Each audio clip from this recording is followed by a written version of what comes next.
Boom! 25th episode. Holy shit. I didn't even think I'd make it to 10. Fuck, people. So good to see you guys. What is going on? Oh, I'm so excited. I've been more excited for this than literally any episode, and I say that sometimes, and usually when I say it, I mean it. But this one is so huge because I literally have some of my favorite people to talk to. Obviously, it's a longer list. I could literally do this show 3 or 4 times over, always have a different group of people, and still be saying very similar to the same thing, because I just have so many just amazing people that I love to hang out with and shoot the shit with and whatnot. All right, cool. Look at this. Oh, all right. We've got Film Noir on there. What's going on? Guys, I have like a list of stuff to talk about today. Feel free to drop stuff, but I'll be honest, if we don't get to it, please don't be annoyed. We will do our absolute best. Usually we do like an hour-long show, anywhere from an hour to 2 hours. I can tell you with this group, it's definitely going to break the 2 hours, like almost for certain. So just letting you guys know, Trish Bankston's in the house. Much love, girl. Brian Manell, dude, I expect paragraph-long questions from you, young man. Mike Bankston's there. Oh, that's great. Dude, we're already flooding in. This is what it feels like to do a 25th episode. Already, like, just everything's going on. Shit, I'm excited. We have a couple people in here. Let me see. Yeah, I got guests waiting in the background. We've got even more guests to come. So excited. Oh shit, look at that. Kira Burton is here. Just saw you last week, hon, but super excited to see you again. Javi's here. What's going on, dude? You can do better than that. Yeah, give us a novel, homie. Holy shit. Yeah, just so happy to see everybody. We're going to have a killer show. I'm going to have great people. I already have some people in the wings. It's going to be fucking fun, guys. Let's just get straight to it. Holy shit. Guys, you've got me so pumped and excited. You know exactly what fucking time it is, folks. Come on. Oh, like, well, where's my cool little... there it is. Okay. You know exactly what time it is, folks. And click. Canadian bacon is actually really good, and it's nothing like normal bacon, and it's better than ham, which you guys seem to call Canadian bacon. I'm very good at writing. I write very well. Yeah, it's Shop Talk. Do some of your audience members like the word fuck? Cool. Then I'm going to keep saying fuck. Because I care. Now, usually I would already have my guest with me, but I have so many guests, they each deserve their own singular spotlight. So let's start bringing them on. You know what? I'm going to bring someone on first who's never been on the show before, and that way we can give him some attention and some love. My boy, Stoney Williams. What's going on, homie? Hey, Chuck. Can you hear me okay? I can hear you perfect. Mr. Awesome. Villainous himself. How the fuck are you doing, dude? I'm doing pretty fucking good. How are you? Oh, great. It's always great to be on a show and immediately drop the fuck words right away. So Absolutely. Mm-hmm. You know, it's like pissing on a tree. This is my territory, and we're about to have a good time in this area. Yeah. So can you tell the crowd a little bit about yourself? Sure. My name is Stoney Williams. I'm a writer for Villainous from Mad Cave Studios, in stores where books are sold. I'm a writer. I also do coloring, depending on who you ask. Don't ask Travis. I colored a story in Cthulhu Invades Oz called The Wash with a good friend of mine, David Galliano, Craig Florence on the artwork. I've got some other things in the pipe work, but that's who I am. Dude, that's awesome. See, look, you're already getting some love, homie. Hey. Thank you. Yeah, no, I love that intro too. I'm very excited about that intro. That's all Eric Cockrell, who should be here later on tonight. Tonight, guys, we're going to do what we always do. We're going to be talking process, but there's going to be a panel of us, and we're all going to be shit-talking and having a good old time and making our own beliefs known. So there will be a lot of people who have some differing opinions, and that is just okay. Speaking of differing opinions and shit-talking, I'm going to bring out my boy, Travis Gibb. What is going on, Travis? What's going on? I'm behind the bacon. What's going on? I can move the bacon just for you. First off, can we work on the potty mouthing? I'm very sensitive, and it offends me. And I always say that about you, Travis. That's right. I'm easily offended, and I really like you guys to stop it. I'm talking about process, trying to get my serious brain, and up in my go fuck yourself brain. Sure. There's going to be a different brain. Mm-hmm. So like, let's keep it on the down low, and chill. Oh, hi Brian, hi Trish, hi Film. So. Look at this. So much love for Travis. Holy shit. Pop, pop, pop, pop, pop. I know, right? Dude, bringing it in. Can you, not that people don't know you because you have been on the show before, but why don't you talk about yourself just a little bit while we prepare for the next guest? I'm Travis Gibb, and I'm going to have the best beer here. I have a chocolate ale. That's what you wanted, right? A chocolate porter. It's no, this is not a porter. This is a stout, limited release. Fantastic. He doesn't even know what the fuck he's drinking. That's because it's so fancy. It's like $50 a bottle, Chuck. I spared no expense for the 25th episode of this show. What did you bring? Fucking Smirnoff Ice? What'd you bring? No, you're gonna hate me so much because it's great. Right, no, go ahead, Stoney. What'd you bring? Angry Orchard. Jesus Christ. I have my orange. What is it? The orange Patron, which is great. But I mixed it with my flavored water. Anyway, so I write comics. I write good comics, much like my beer choice. Broke down at 4 Dead Bodies, Voodoo Nation, which is live on Kickstarter next week, and Cthulhu Invades Oz. I also just shared a whole bunch of other cool stuff that I've done. It's been a crazy year, writing a lot of stuff this year and being part of a lot of projects. I've been blessed to be. A lot of my friends are asking me to do stuff, and I'm happy to help them. Broke down on Voodoo Nations and my friend Cthulhu. Oh, I like that. That's a good crossover. And see, you're not alone there, Stoney. Oh, thank you. Well, I know you've got good taste. So. All right. Well, I'm not a sexist guy, but I kind of want to be like, the women drinks Angry Orchard. No, I'm not that guy, so I'm not going to do it. But the thought goes in there for a minute. The thought went in there. Yeah, I feel you. I was born in the 90s. It's not my fault. I haven't come from this elevated culture. When we made fun of people for drinking Zima and shit like that. Yeah, absolutely. Or Natty Were you a Zima drinker? No, I was a man. No, I meant Stoney.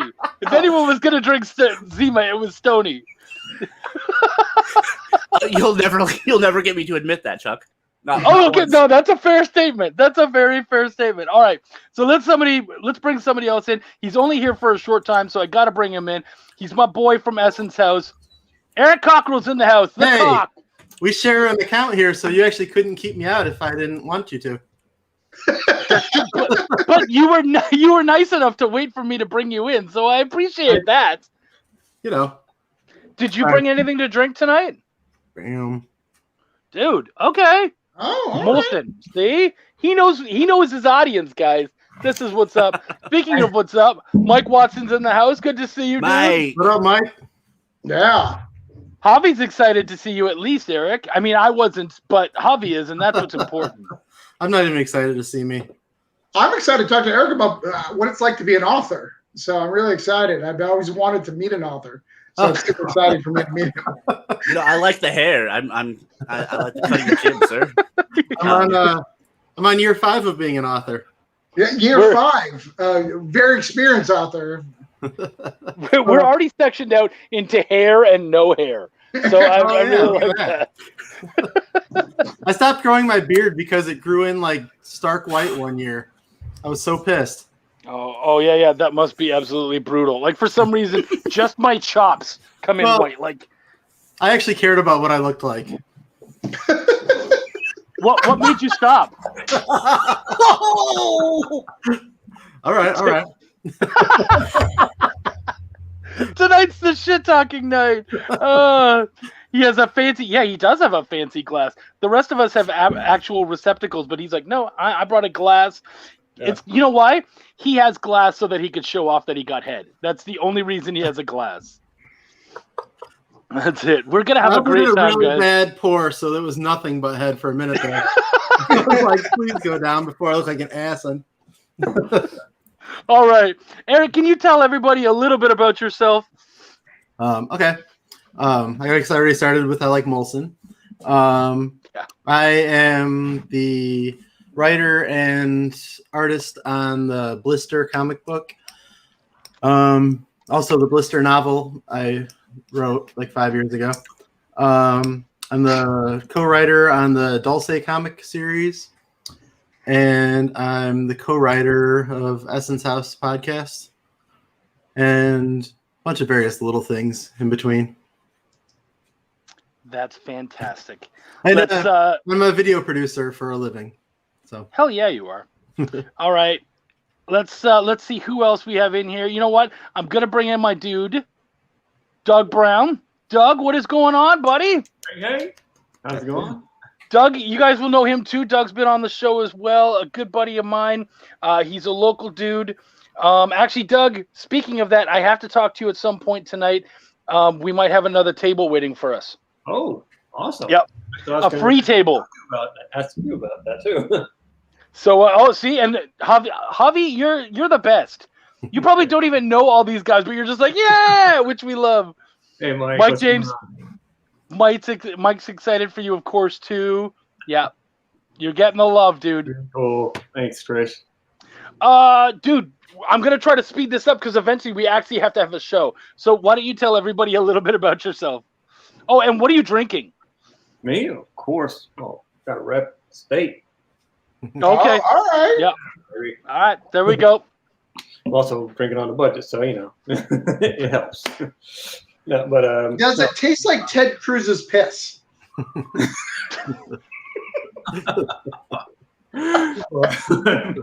Isn't that Shiner? Writer and artist for Stormy, singer-songwriter badass.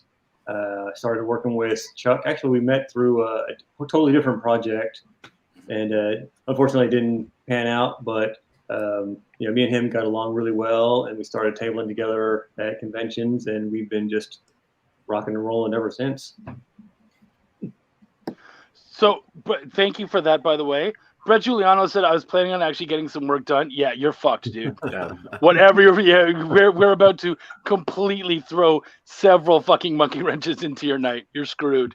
Unless you're drawing, and even then, you're gonna laugh, and there's gonna be squiggles. There is gonna be some serious debate back and forth because we have a lot of really cool topics here to discuss. So it will be big, but yeah, you're still gonna laugh because these are all great fucking people that I'm excited to sit down and just chill out with. These are the people that I can just fucking relax and enjoy the time with. Javi says, I love the idea of everything you guys do. Totally love it. Thank you so much, homie. We really appreciate that.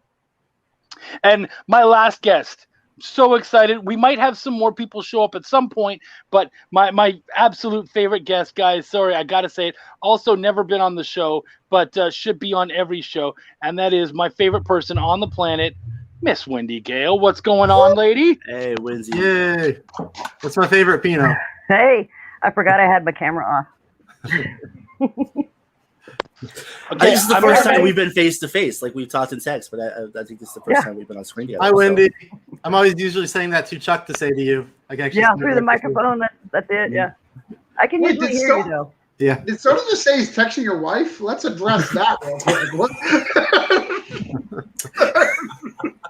Yeah, I gotta have fun too. All right, Happy. you. I'm just trying to stay quiet because I can actually hear myself through her mic when I talk. So I shut off my mic now and then. We can hear you through both microphones, actually. Like, I'm pretty loud. I don't know if you guys knew this. News to me, told Chuck. him he could mute his microphone and we would be fine just using mine. I think we actually hear him through Doug's microphone too.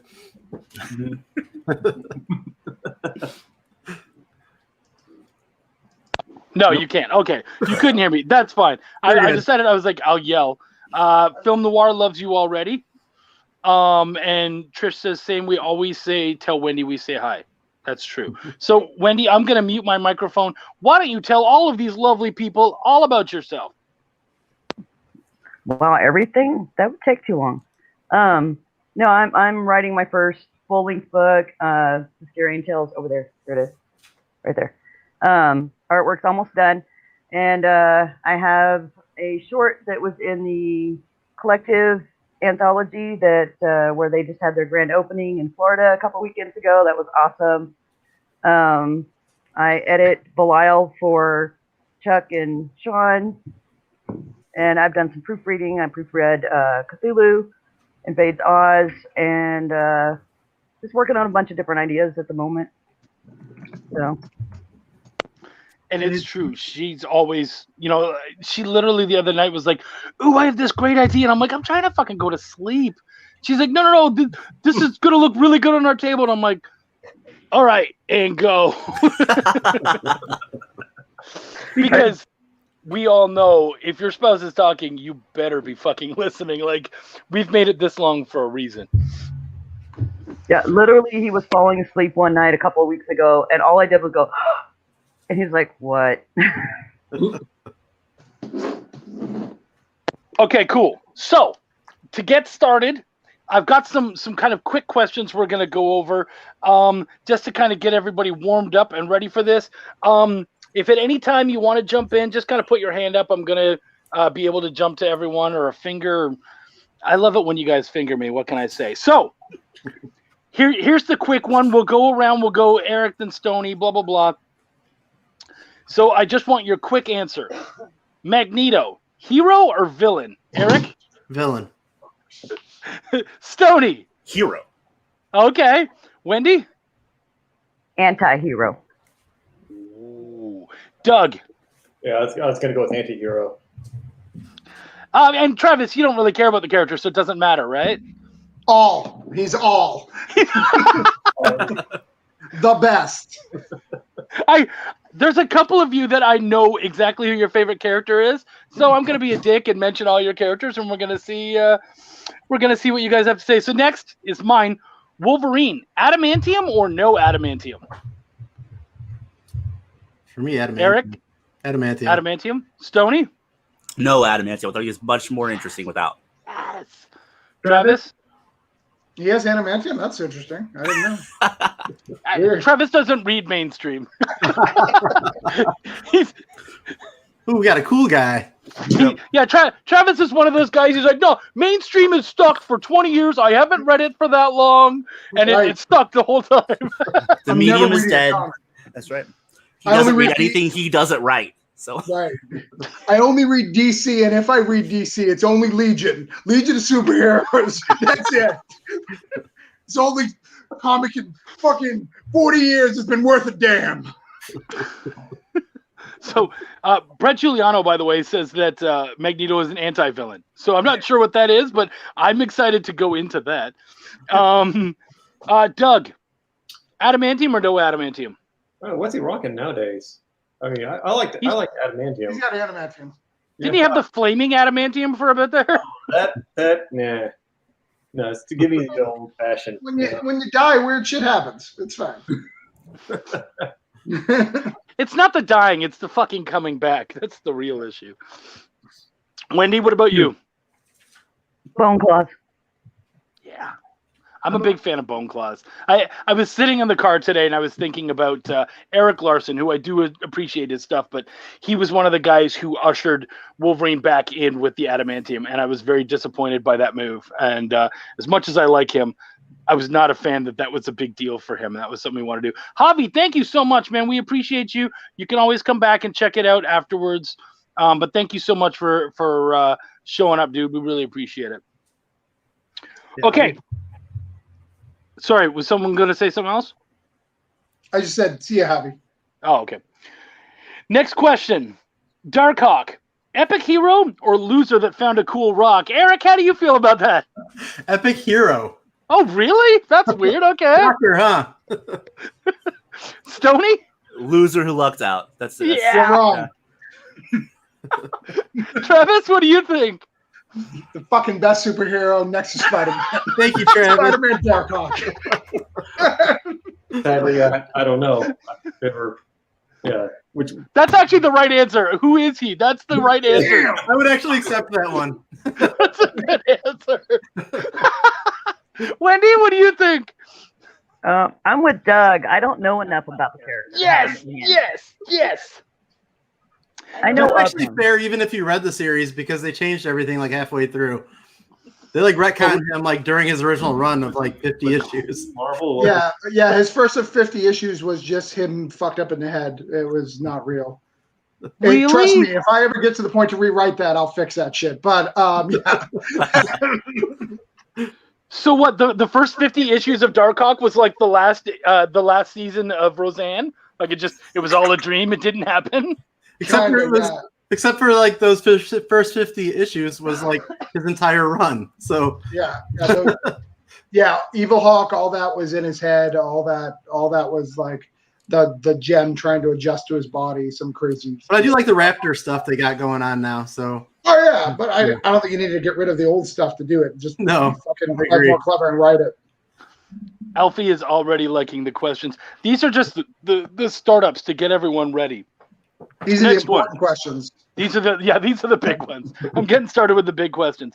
All right, and this is the last of these quick ones. Witchblade, hero or cybernetic stripper? What do you think there, Eric? I'm actually not very familiar with Witchblade. So I'm going to go with cybernetic stripper because that's kind of cool. Fucking hero, and I will die on this hill. Witchblade is one of the best fucking comic books ever. Michael Turner was a fucking genius. And yes, I will die on this hill every single fucking time. Hero. Love you, Tony. I even loved Caitlin Ritledge and Roberta Ingranata's reboot of Witchblade. That was incredible as well. And I could definitely see it as like a supernatural kind of TV show on Netflix or something.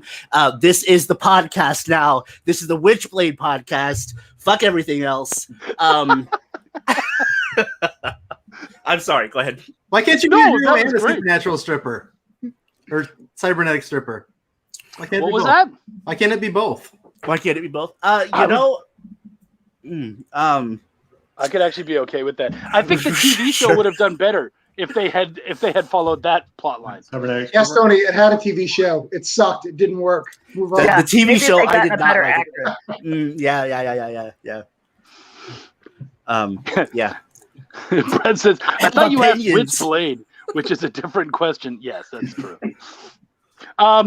What about you, Mr. Gibb? I don't care enough about the character.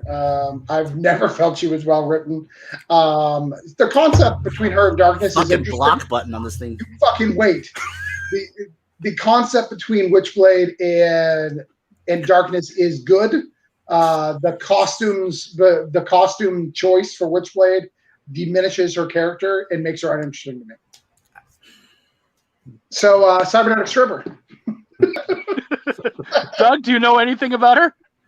I mean, I remember seeing her like on the shelves and things like that. I never actually picked up an issue. I know that there was a TV show that didn't last very long, But no, I never really kept up with the character. I don't know. I'm kind of in the same boat as him. Like when I saw the costume, it's like, a little too cheesecake for me.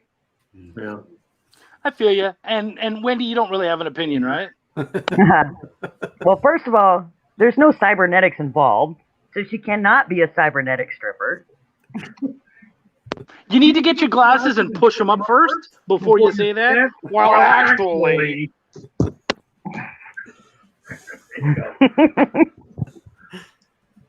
She's a reluctant hero. That's a fair statement. Honestly, and when Stody was having his little fun freak out over there, which was great. Love you, Tony. I agree with you. Ron Martz did such a great job on his run of that whole thing. So yeah, no, I feel you. Yeah, Ron Martz was awesome. No, you couldn't. Okay. You're muted now? Okay, cool. All right. So those were our quick questions. Here's a serious question though, all right? To start to break into the serious question, and this will just be a quick one.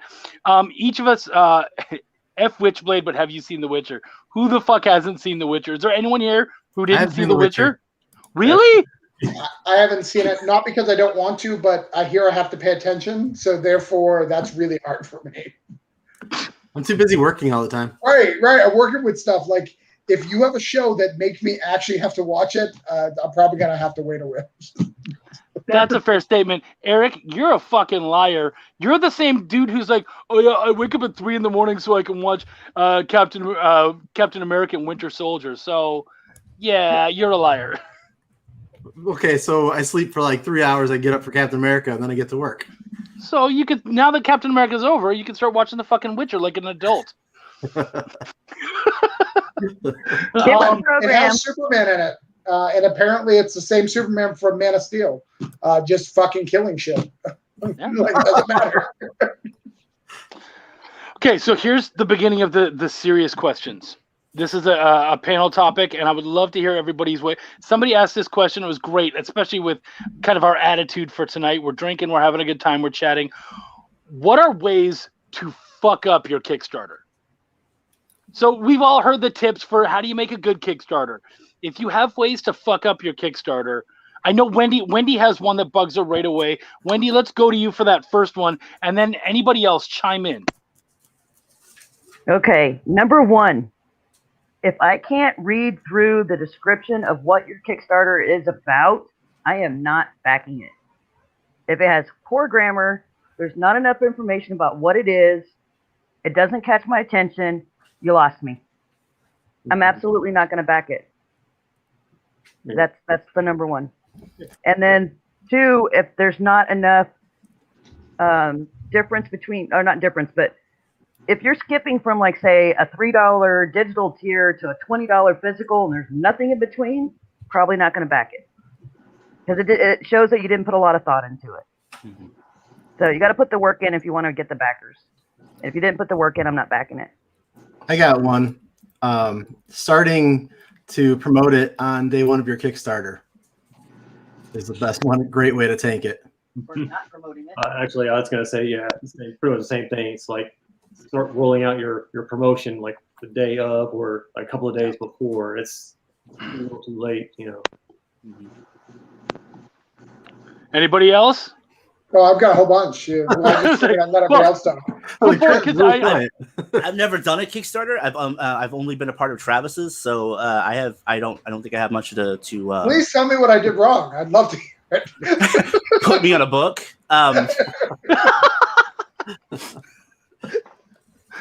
That's so true. So actually, I like this one. Before we get to that, Brett Giuliano said, "I'm using these funds to upgrade my blank." Yeah, right. Total cock move. Absolutely. It only cost you $2. Braden said you're late on delivering your books. You know what, man? I feel like as long as you're open and you talk about it, because Belial, I said we do it by the end of the month, and we might still be able to pull that off. But things have come up. I think as long as you're open and you talk about it and you're making everyone aware of what the issues are, I think it's okay. But there's late and then there's super fucking late, which is. Speaking of, if you want to have Sean contact me if he wants me to send him bags at my discount. We were able to get some actually. Okay. Yeah, we found, but thank you. So Travis, what are some of yours? So the first one is if you just throw things on there, you're just throwing random covers on there without any description about what they are or where they go. I see this all the time.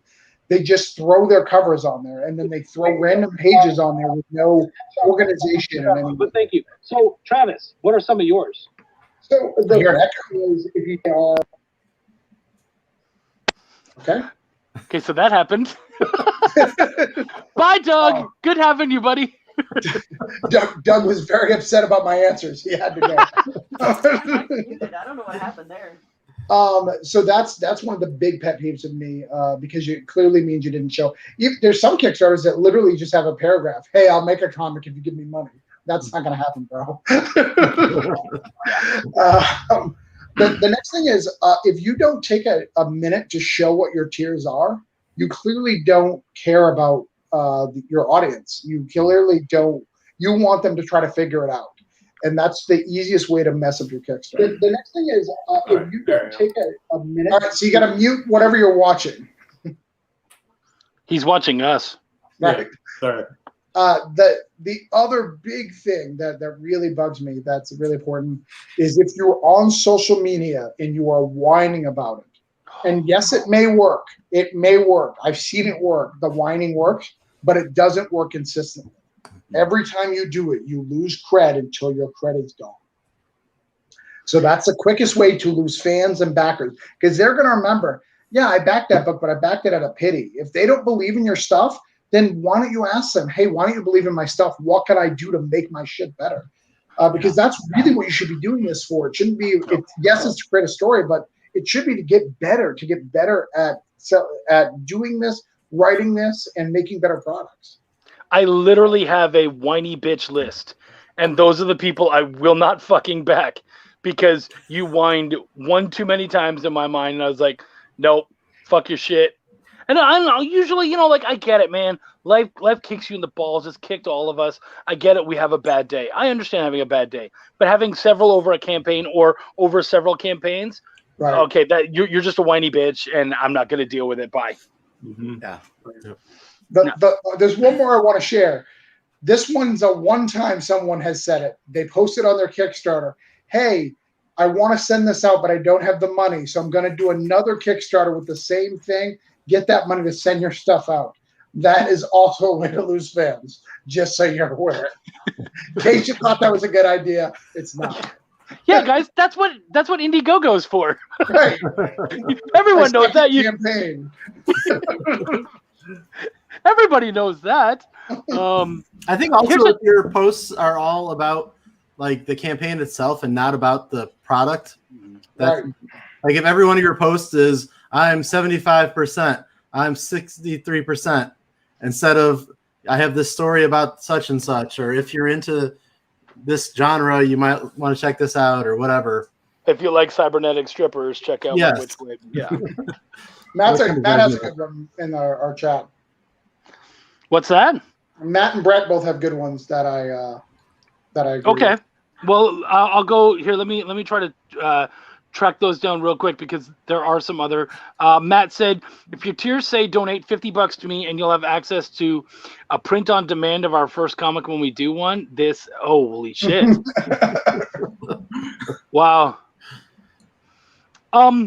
So Alfie said, do you really look into the person's history before backing a product? It's not about like looking into their history. It's about like knowing their history. Yeah. You know, like we're in the industry, so we've seen enough people where it's just like, oh, this person is such a whiny bitch. Or, you know, word gets out. You know, someone might be like, oh, fuck, this guy has a Kickstarter. And you're like, oh, I'm excited about the book. You're like, well, okay, but maybe mute them after you get it, because they're going to whine for 30 days. You know, like people talk. You start to learn who doesn't actually deliver on books, and you start to learn who doesn't pay their artists and their people. Like, you start to know this stuff, and you just know when it comes up. It's not that you necessarily have to stop and research everybody that you're backing, but when you already know that somebody's going to be jank to deal with. Yeah. 50% of your backers are going to be creators supporting creators. That's just reality. Yeah, around there. Yeah, and Brett did have a good one. If the creator hasn't backed any Kickstarters before launching their own, that's kind of a big one too. Like Travis, his numbers are just super low on Kickstarter. Just pathetic, abysmal. Have you hit 400 yet? You're getting there, aren't you? Let me check. You know, I had to cancel all my pledges for that Witchblade trade to make sure that I didn't accidentally get cyber. I'm at 450, bro. Okay. Oh, wow. Okay, there you go. Is my wife still watching? I'm at 220.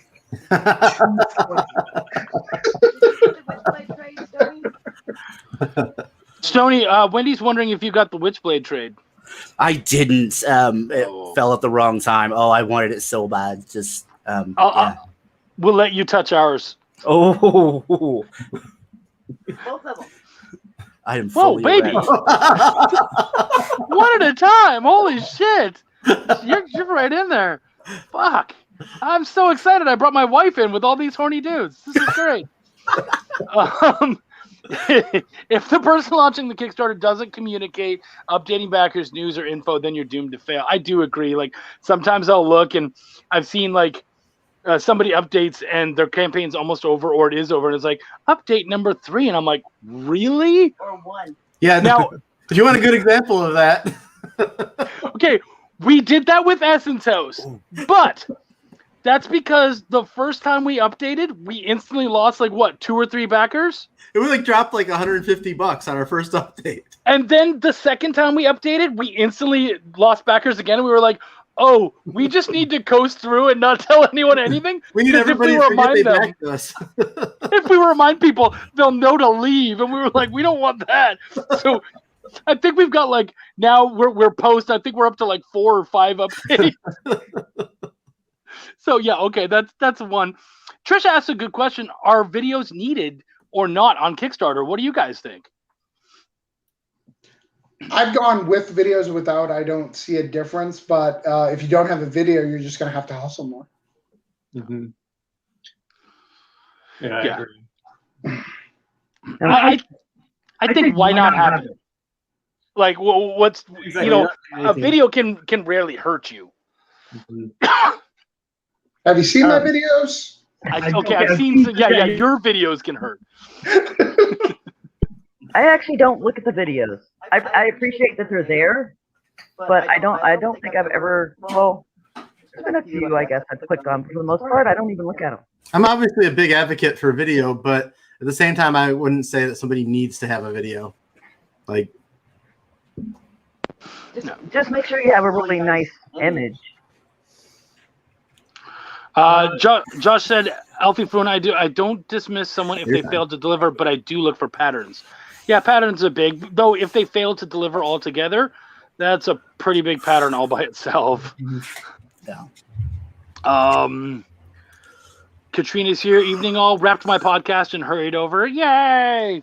All right, now hold on. I want to say just a second and say, where the hell are all our burrito boys? Right? I don't see any in the chat. I was prepared to do a pants check. They're doing D&D, some of them, right? Oh. I think it's D&D night, isn't it? Or no, you play D&D with them, don't you? I did once. What is today? Tuesday? Yeah, there's some of them are playing D&D. Yeah, that's true. Yeah, they could still pop in. I mean, basically take your initiative, and once someone else is fighting, it doesn't matter anymore. Exactly. You just check out. Yeah, that's where I go to check Facebook and yeah. Don't tell me when they get back to number 17. They'll be like, oh, okay, it's my turn again because I rolled shit. Right. Yeah, they'll go, hey, Stoney, pay attention. Right. So what do we... Oh, Chris, did you say Chris is in the chat? Well, yeah, but he's not in the video. Chris said, what can we touch? You can touch whatever you're able to touch, buddy. I don't know what to tell you. What are your top 3 things you look for in a Kickstarter, like just pretty pics, swag, or what the comic's about? Yeah, I look for what the comic's about. Like, I don't look for swag or any of that stuff. I look for what the comic's about and getting it at an affordable price. Yeah. Mm-hmm. Okay, we do have someone else showing up late, but better late than ever, guys. Here is my dude.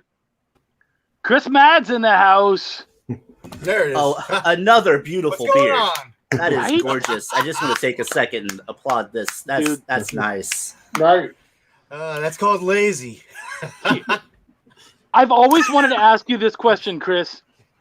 Is all of your beard gray and then you have to dye certain parts black, or is all of it black and you do those silver? I do silver. I believe you. I'm choosing to believe you. Okay, I'm choosing to. I'll have to remember you believe that version. I want to keep getting killer covers from you, so I'll just believe you. Yeah. The beard is gray, but the mustache in this stays dark, while all this goes white. And the top of my head, I'm waiting to go white, and it's just not happening. I want those damn stripes in the side there. Oh yeah. And I mean, at least you have hair. yeah, exactly. What's that? Stripes. Said at least you have hair. It's overrated. On the plus side, the camera goes in front, not on the back. I totally get that one. All right, Chris, I may not know if I have hair. Right. And I'd rather not know if there's nothing back there. Can you tell everybody a little bit about you, homie? Chris? What? I'm an artist. I like to draw. I do it just because I. Go ahead. No. Any books you've worked on? No, not really. Oh, I did the cover for Dead End Kids. Worked on No Heroin. Did a cover for Belial. There you go. And he's also working on Cthulhu Invades Wonderland. That's right. Yes, it's actually on my light board right now. He actually, I just ordered a cover of his today from Tragedy Kickstarter that went live tonight. That's right. That starts today. There's another book called Sacrifice. The Kickstarter starts today. Yep. Which I'll share the link tomorrow.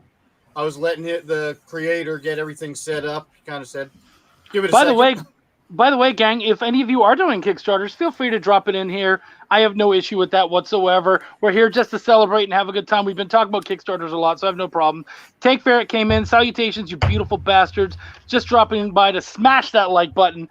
We appreciate it because I never ask for it. So smash the like button. Like, subscribe, all that bullshit that I'm supposed to say. Thank you for that.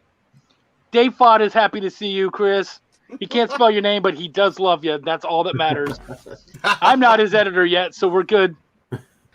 Matt says, my goatee bows down in reverence to Chris Mad's goatee. You do have one of the best goats in the business, dude. Man, like I said, it's just right now it's just lazy. It's a lot easier when I keep it short and trim. It's like a 2-second dye job.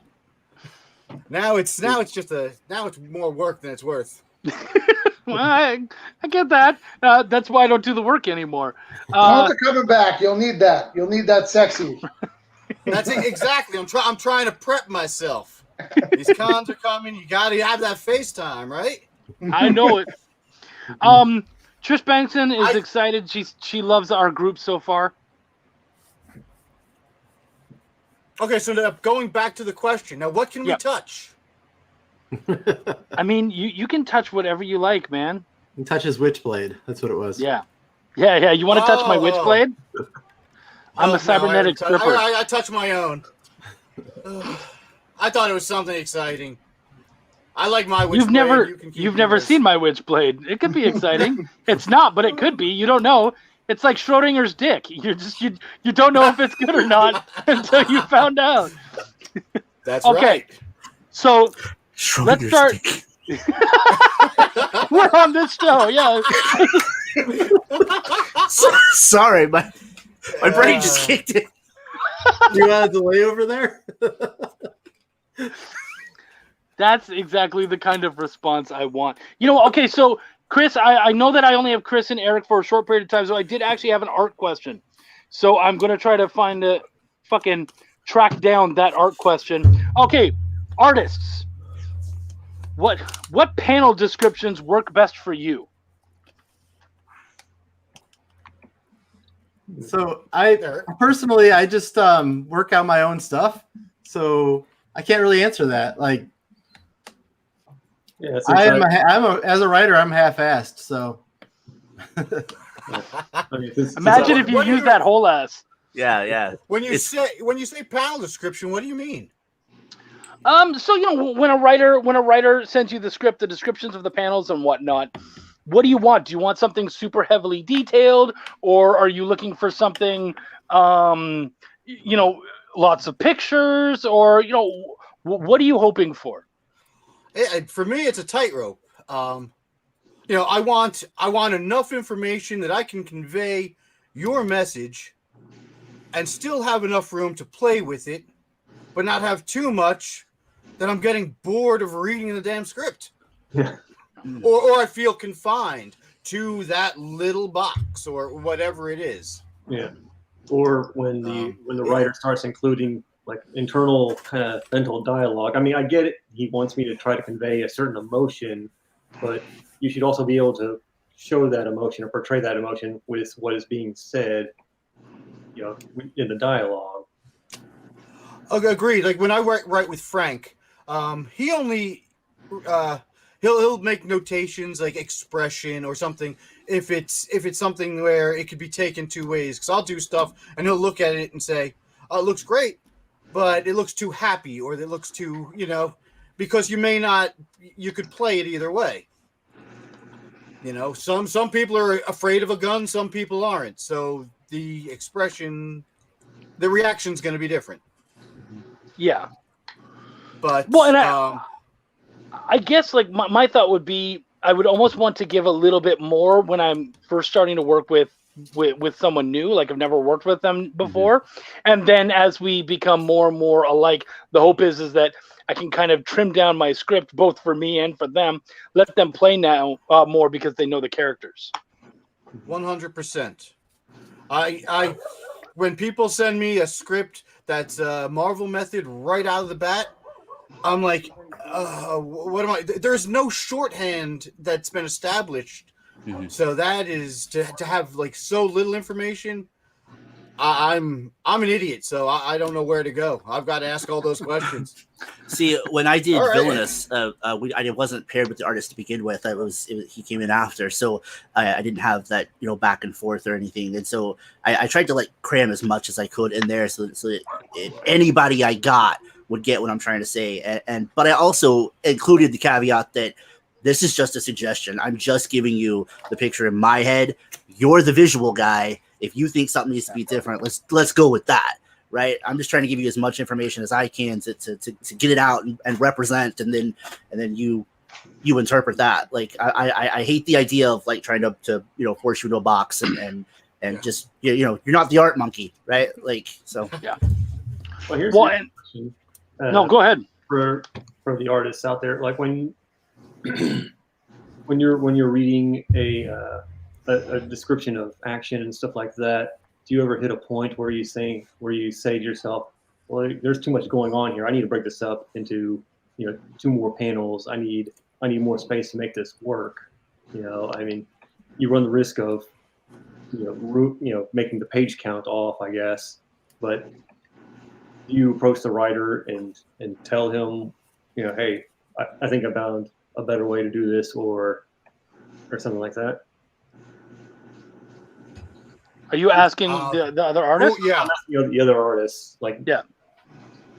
For me, it's when I do the thumbnails. If I feel like I have to add a panel, I'll add it in. I won't add a page unless it's something. I said that as I'm looking at Chuck. I won't add a page unless, the script is crap and I just need to have some more room in there. Damn it. That makes sense. Yeah, please tell Chuck again. Immediately upon getting my 4-pager, he was like, "Hey, can we make this 5?" I'm like, "Whatever, I don't care, dude. It's all good." Like, Travis will say yes to me for anything, so that's fine. as depicted in our visit to Florida. I'll add a thumbnail in, or I'll add make changes that I think visually need to be made in the thumbnails, and say, how does this work with the flow of how he wanted it to be conveyed? If not, then we work something out. Yeah, it's the funny papers. It's not curing cancer. Right. Zach Gray came on. He said that's a personal preference. Some artists need detailed scripts, and some like the loose Marvel way. Oh fuck, I hate the Marvel way. I got to be honest. It's a matter of choice. I gotta say, like, personally, I mean, for the and actually that same question came up for the writers. How do you how do you approach writing panel descriptions, angles, special instructions, etc.? Those are both from Brian Manell. So yeah, gang, what do you think about that? Like, are you really big on explaining your angles all the time and all that kind of stuff, or how do you kind of write your stuff out? So I don't necessarily do too much detail on that unless it's important. Yeah. But I always approach a comic.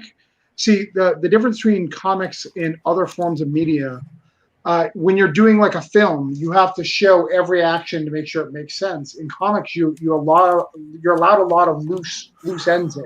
So you're really just taking the coolest picture of your scene that you need to do and describing that. And I think once I took that approach, it became a lot easier to not do those or not have to worry about that. Because I'm literally going, what's the coolest action that I can have to get this? And it doesn't matter if it's 2 people talking in a coffee shop or if it's a giant fight scene with 13 characters. You know, what's the coolest way that I can do this, and how to get that one panel onto the next panel, onto the next panel, because that's what makes comics beautiful and amazing. Is we grab the best things that would happen in a movie and just take that one spot. You know. Yeah, I mean, I'm pretty much the same way. So I totally agree with you on that one. You and I have very much the same philosophies when it comes to a lot of that kind of stuff. Sam was in here. Well, I Am Sam said, "Is it a Chuck night?" Well, yeah, it's Tuesday night. That's how it goes. But he also said, these shows are getting bigger. No, just this one. This is a special one. You're not going to see it like this. Next week, I do have 3 guests, but still, it's not going to be like that normally. But he came on and he said, "I love the Marvel way. Sorry." It's okay to love it, but really, your artist has to love it too. And because the thing is, and I'm sure artists, feel free to fucking chime in, when you do the Marvel way, a lot of writers I've heard go, "Well, it's easier for me." Who gives a fuck? It's writing. Writing is one of the easier parts of the whole thing. So putting all of the pacing and all of that work on your artist, it's kind of a dick move. Now, if that's something they want to do and they're excited about, that's a whole other thing. But just shoving them on their back, it is kind of a dick move, personally. Did you share that writing credit with the artist when you're doing the Marvel way? I feel like you should at that point, kind of. Kind of. I know for a fact that Stanley never. I know that historically it hasn't happened. I mean, we're good. No, he's saying ethically, should you? Yeah, should you, not do you? I don't know anything about ethics. That's the pastor. That's great. Oh, I love everything about that. Tyler says, "Wendy's surrounded by a lot of ugly dudes here. No one's really going to argue that." Loving the show. Glad to have you here, buddy. Tyler says, "I like the Marvel way as an artist, but if the writer goes, well, that's not what I meant, and adds random stuff that wasn't specified." Well, yeah, that's the problem with it. You want to say something, Wendy? That's just hi, Tyler. No, you wanted me to respond to the question, I guess. Yes. Which of the ugly dudes are you sitting next to? Well, I'm only next to Doug, and I think Doug's pretty far from ugly, and I got Stoney and Travis above me here. That's true. So I think I'm good. Even Doug on the is the other only end. one of us who goes outside, clearly. Look at him.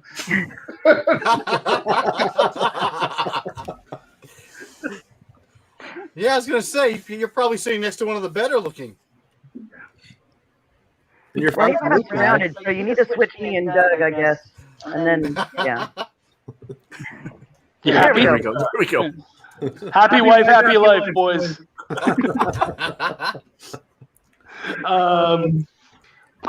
I'm trying to. Okay, Brian asks additional question: are 4 to 6 panels a good average? Could 1 to 3 panels work when adding an establishing panel? Well, I will tell you, as an editor, what they usually say is 4 to 6 is the average panel size for a regular American comic, and I believe it's actually 2 to 3. Or 3 to 4, I'm not quite sure of the numbers there, is the average for manga. But what would you guys say? Sounds about right. I don't know. My panel counts tend to run a little high because I write my own stuff. But I mean, yeah, I think 4 to 6 is about right. Even with Yeah, I like 4 to 6. Yeah. You know what though? For those of you for guys like Eric and Doug who write their own stuff, you can do 7, 10 panel pages, like whatever you want. If I write that though, I'm an asshole. I'm a fucking monster. Yeah, your artists are gonna hate you. I can hate myself. I already do. Yeah. I don't know. Didn't Danny Morales establish it should be 9 panels? Wasn't that a? I do 4 to 6, but and here's something interesting. So I read Stake 3 by David Byrne, the co-publisher of Scout, and his latest issue is mostly 7 to 10 page panels. And I messaged him before I read it because I was overwhelmed just looking at it.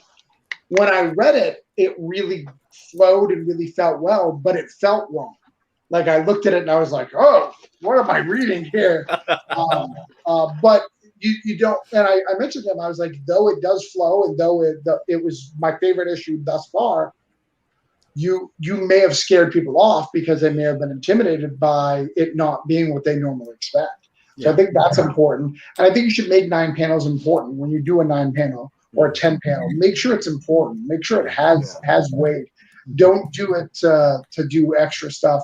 Or do the cool Marvel and DC thing they're doing right now with when they're doing combat fights, where it's still 1 page, but it's multiple, action shots of the fight. Yeah. Have you ever done something like that, Travis? Paneled it out like that in descriptions? Do you find that hard to do? Hard to try to get that what you're trying to convey across with the panels? I'm intimidated by that. I want to do it, but I don't. I don't know how to describe that. Sure. Except for going, see this cool Nightwing page? Yeah, I want that. Yeah. Here, draw that. Just better and different. You did that with Dog Days. You were like, "Hey, Ninja Turtles did this cool shit. Can we do it?" Well, that's true. That's true. But that one was easy to like. I just used it as a reference, and I could script that out. Totally. So, Eric, do you have to jump out? Yeah, I got to bounce. Are you going to be able to come back or no? No, probably not. All right. Why don't you tell everyone where they can find you? And we appreciate you coming by, buddy. Yeah, Happy 25. Thank you. You can find me at studiourbo.com. I have some comics and stuff. EssenceHouseStory.com, theessenceguard.com. Those places are good places to start. Or Facebook. His newest novel is the best work he's ever done. So check that out, guys. You know what? I'm not even going to disagree with that. I love that book. But don't you have a Kickstarter coming? I'm excited about it. Yeah, Blister will be hitting Kickstarter in August. So a punk rock memoir from the 90s, correct? Yeah, a couple of punk rock 90s kids in the 90s. So after punk was no longer cool. I get it. I'm excited.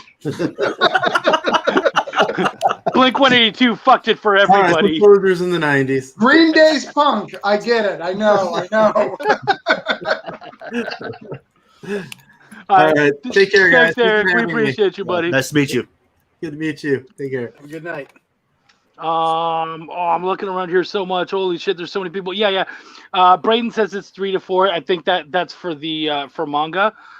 Sam has said I've done 7 to 8. I mean, yeah, I do my very best not to. Like, we've all done it. I remember Rags Morales pulling me, checking out my stuff at a convention, and he was like, "Did you write this 8-panel page?" And I was like, No, he made that 8. And he's like, "Okay, well, you got to be careful about that." Like, really, like, sternly, do you remember that, Doug, when he was talking with us? Which one? Rags Morales. He was the dude I brought over to our table, and you were like, "Who the fuck is that?" And I'm like, GC, fucking legend. Seriously, holy shit. Hey, there's Danny himself. We were just talking about you, Danny, pal. 9 panels right there. Danny, 9 You're supposed panels. to call me after work. My phone is not rung. We got some Beetlejuice shit going on. Zach said the best advice I ever got was artists have to treat each panel as a storyboard. Why? Because the book or limited pages the artist is doing has to convey as close as visually possible what the script laid out. Yeah, I've heard that too. My only problem is like the storyboard thing. I've heard from a lot of other people, and I'm fine with being wrong here. But the issue with storyboarding is that it doesn't tend to tell the story between the panels as well. And comics needs to be able to you need to be able to go from panel to panel and understand what happened between those panels. Whereas with storyboards, not so much. Am I wrong? Am I right there, film guy? I was reading the chat. Okay. And talking to Danny. I'm sorry. Well, no. I was going to say, I have plenty of work-related text messages and stuff if you want to have. I can send them to you, Travis. Thanks. Sam says French comics go high. I count 10 to 12 a page. Well, the French, like, really? I'm Canadian. I've dealt with them. Do you really want to deal with the French? Come on. But the French also consider comics a very art form, so they only do 1 or 2 a year. So yeah, get as many panels as you can. When was the last time we saw more Tintin? Seriously. Right. He's been dead for 50 years. Shut the fuck up. Angela Odling's here. Hooray! Thank you, hon. We're glad to see you. All right, I'm trying to track down all this stuff. When are we going to get Robert Kirkman for the Chuck show? I can't fucking tell you that. I wish. And which escape rooms did you go to? I went to an escape room in San Antonio. It was a lot of fun. They literally started by bringing us into a dark room. It was me and my oldest, or my middle child. We share a birthday. They brought us in, and he says, stand against this wall. The lights were off. We couldn't see anything. He's like, there's some boxes over there. He flashes a light at the other wall, which is like 15 feet or 10 or 15 feet away from us. And he goes, yeah, that's the key. And we're like, what do you mean the key? And then he handcuffs us to the wall and leaves. And the lights are out, and we're like, what the fuck? So we start feeling around, found a pole, got the thing, turned on the light, and that was the rest of the night. It was so much fun. But anyways, that's not what's important. Thanks for asking. I appreciate you. Danny Morales is here. So many cool people here. 9 panels all day. Yeah. Oh, see, he did forget about you. Crying emoji. That's what I was talking about with shame on you. Ooh, good to hear, Danny. I'm really glad. Hey, Danny, just so you're aware, this guy down here at the far right, right below Travis, that is Doug. He's the guy I sold you the Stormies. Hey. So hopefully you sold some of those too. Cool. Who's the film guy? Travis is the film guy. Travis went to film school. Oh, okay. And yeah, Zach said the same thing. Apparently, Italy and France are the same where that's concerned. Yeah, right. That's like Milo Manera and guys like that, right? Mm-hmm. Well, he brings out like a 60-page awesome nudie mag, and I'm like, okay, I can wait. All right, so we have some more questions. Right, we got to answer the Stormy thing before you go. Oh, I also sold a couple sets and some number ones. Oh, okay, cool. Oh, thank you. Yeah, he did. Well, I hope they enjoyed it. Yeah. Sam said, cool, Travis. I'll be making some cheap films in 3D and mocap. Going to be selling them on the cheap market. Yeah, that's always how you want to throw it out there, too. Hey, I'm making some cheap shit. You're welcome. Okay, so we got some more ones. I've got tons of questions here, guys. John Westhoff asked us, how do you decide the length of a project? Stoney, how did you decide the length of Victorious or whatever the fuck you write? Villainous. Yeah. It was a dart at a wall. I thought five felt good. It gave me a nice, beginning, middle, and ends, and bridge between. So no, he's talking about Victorious, the Disney Channel teenage girl show. How many episodes do you feel it needs? Victorious. Yeah, it was really just like throwing a dart and kind of arbitrary. I mean, I'd never done a project before, so it was kind of like, sure, let's try this. Let's see if this works. I jury's still out, but right. That's kind of Chuck and Travis's our whole relationship is we just bust each other's balls as much as possible, and yeah. We're married, so it's not like they're going to be used for anything else. You might as well bust them. And I just get to listen to all of it. Oh, yeah, I was just going to say. I got to say that's a great question because there's no real answer to that. Typically, though, you should make 5 issues if you're trying to do like the typical mainstream way. They do 5 issues and go to trade. But when you're indie, you can write whatever you want. I go for page count. So like all my page counts are big for Broke Down. So 4 issues, fine. 4 issues of Broke Down is 120 pages. That's more than 5 pages if I did it the other way. No, it's exactly the same, actually. I basically did 5 issues. I just did it in 4. But I do 1 shots or 3 issues. I think whatever story you need, as long as you're in the indie market, you can do whatever you kind of want. Yeah. So for me, like with Belial, I was very intent on. I outlined it out. I knew how it was all going to look, and so issue 1 was going to be all about fighting war. Issue 2 was going to be all about fighting pestilence and famine. Issue 3 was going to be death, and then issue 4 was going to be the big bad Lucifer. So I kind of had that all sort of set up and ready to go. And I think for me, just just how I work. To me, outlines are really important. So I tend to work better if I have that challenge and I know what it's going to look like. So I've even said the Belial books should all be 32 pages long. The only one that's probably going to go over is the last one, because it's going to be such a big fight that we're going to have, double page spreads and a lot of fun going on and just crazy massacres. And so it's almost definitely going to go over. But for the most part, yeah, like I try to kind of keep myself to a certain limit and whatnot. I find the challenge, it's better for you. I think a lot of indies actually lose out because they're given too much rope. And feel free to call me out on this, guys, if you don't agree.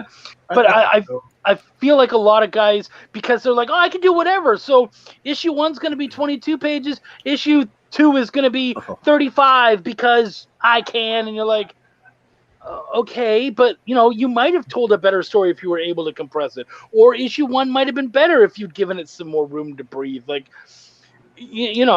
that's just me, though. What do you guys think? Well, I think from just a production cost standpoint, it can bite you in the butt. Making issues different lengths. Like me, my issue 1 is 32 pages. Issue 2 and 3 are 36. So when it comes to conventions, I have to price them differently, and it kind of throws people off sometimes. Wait, what's a budget? Yeah.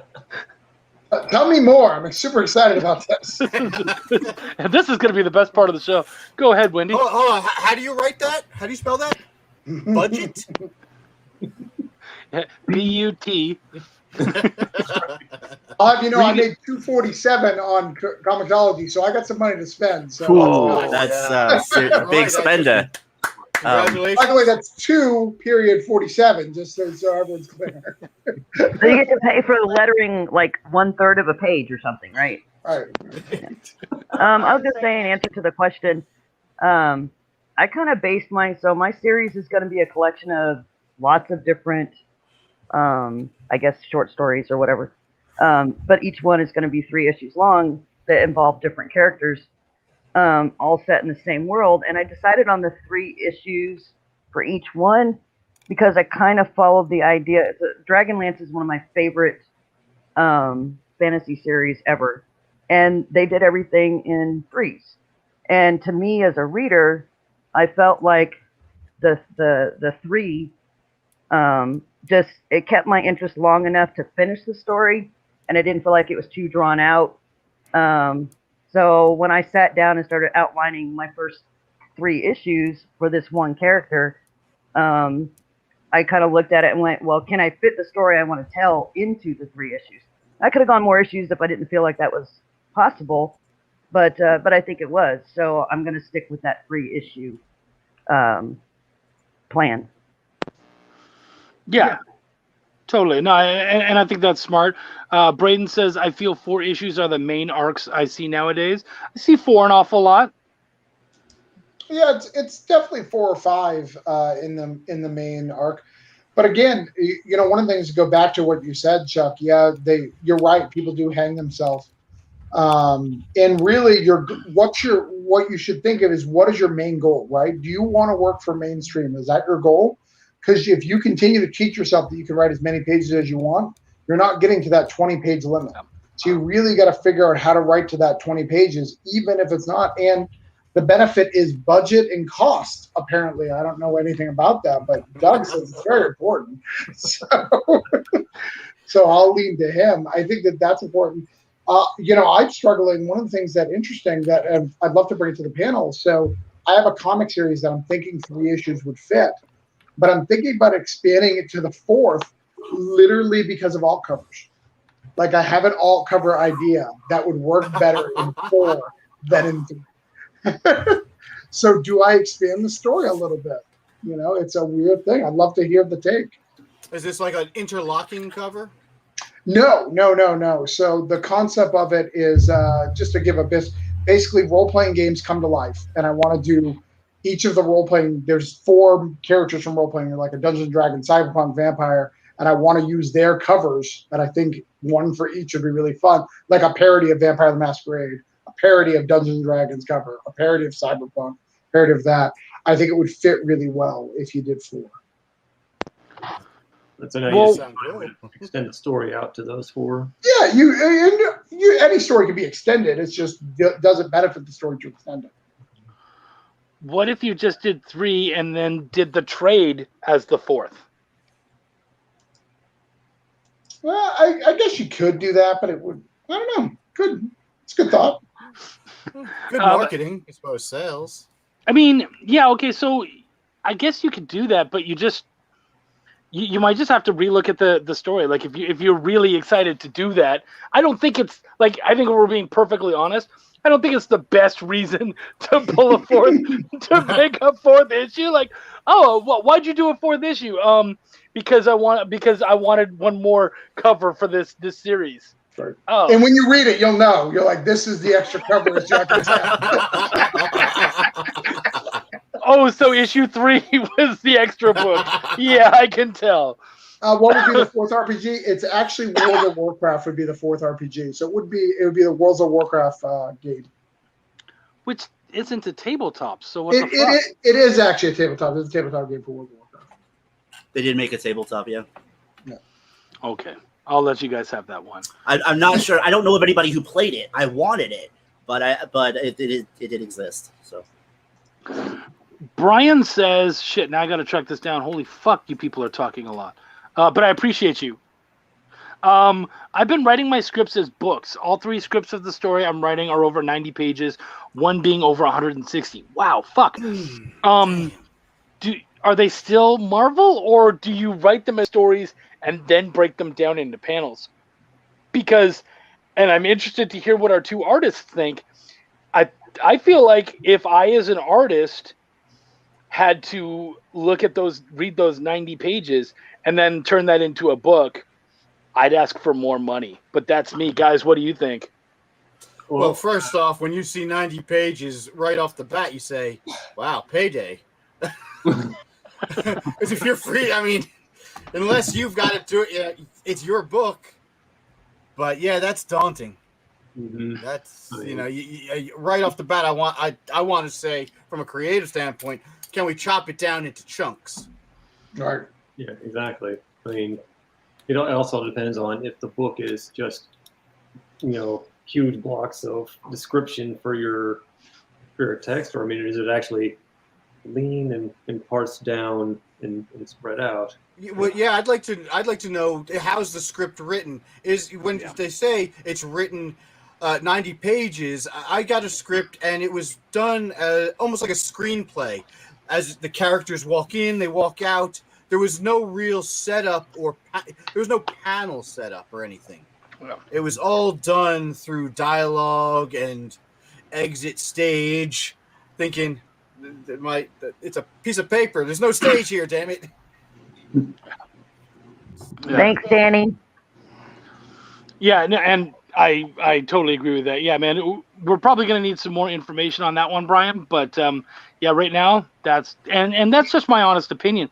If your artist works with that, that's fine. But you might have a hard time down the road. And especially, Travis brought up that really great point, and that being, you might want to consider brevity, because especially if you want to work in the bigs, they're going to want you to do the 20, 22 page issues. Even I have noticed, if you give, let's say I did 90 pages, I gave Chris Matt 90 pages, his art would get less interesting as it goes, I've noticed. And not because he's bad or anything, it's just it becomes boring because he's drawing the same things. It's better, like you said, split it up in chunks. Hey, can I draw 20 now?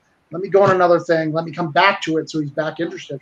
Because I've seen people, hey, we have this original graphic novel, and you can tell the art quality goes down as it goes. It'll pick back up at the end because he's excited to get to the end. But that middle has a lack of feeling, lack of excitement to it. You don't want that. You don't want that. Nobody wants that. So let's try to do what's best for both the artist and the creation of the thing as a whole. Yeah. I have my own question for everyone. Now, when someone says they want to do a graphic novel, do you automatically think, wow, this is gonna be a high page count?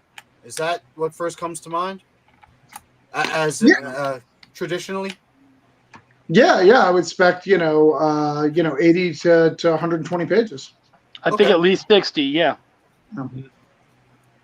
Though some people are doing original graphic novels at like 60, 30, 40 these days. They're trying to like 48. They're kind of their definition is not what it really is. That's I don't know the definition. I've never done one, but I've noticed some people. Oh, I've got a 48-page graphic novel. I'm thinking, I mean, okay, that's.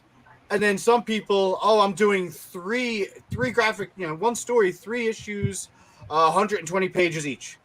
Like, holy Christ! Yeah. I think with a lot of people, if the page count is more than the average book, which is 24, 26 pages, whatever. If it's more than that, then they call it a graphic novel. Well, technically, the definition per the rules of comic writing and all the books, it's 48 pages because of the spine. So it technically qualifies as a graphic novel. Marvel, DC, none of them qualify that as a graphic novel. They go, I thought a graphic novel higher than that. But technically, a spine makes it a graphic novel, so it has to be 48 pages.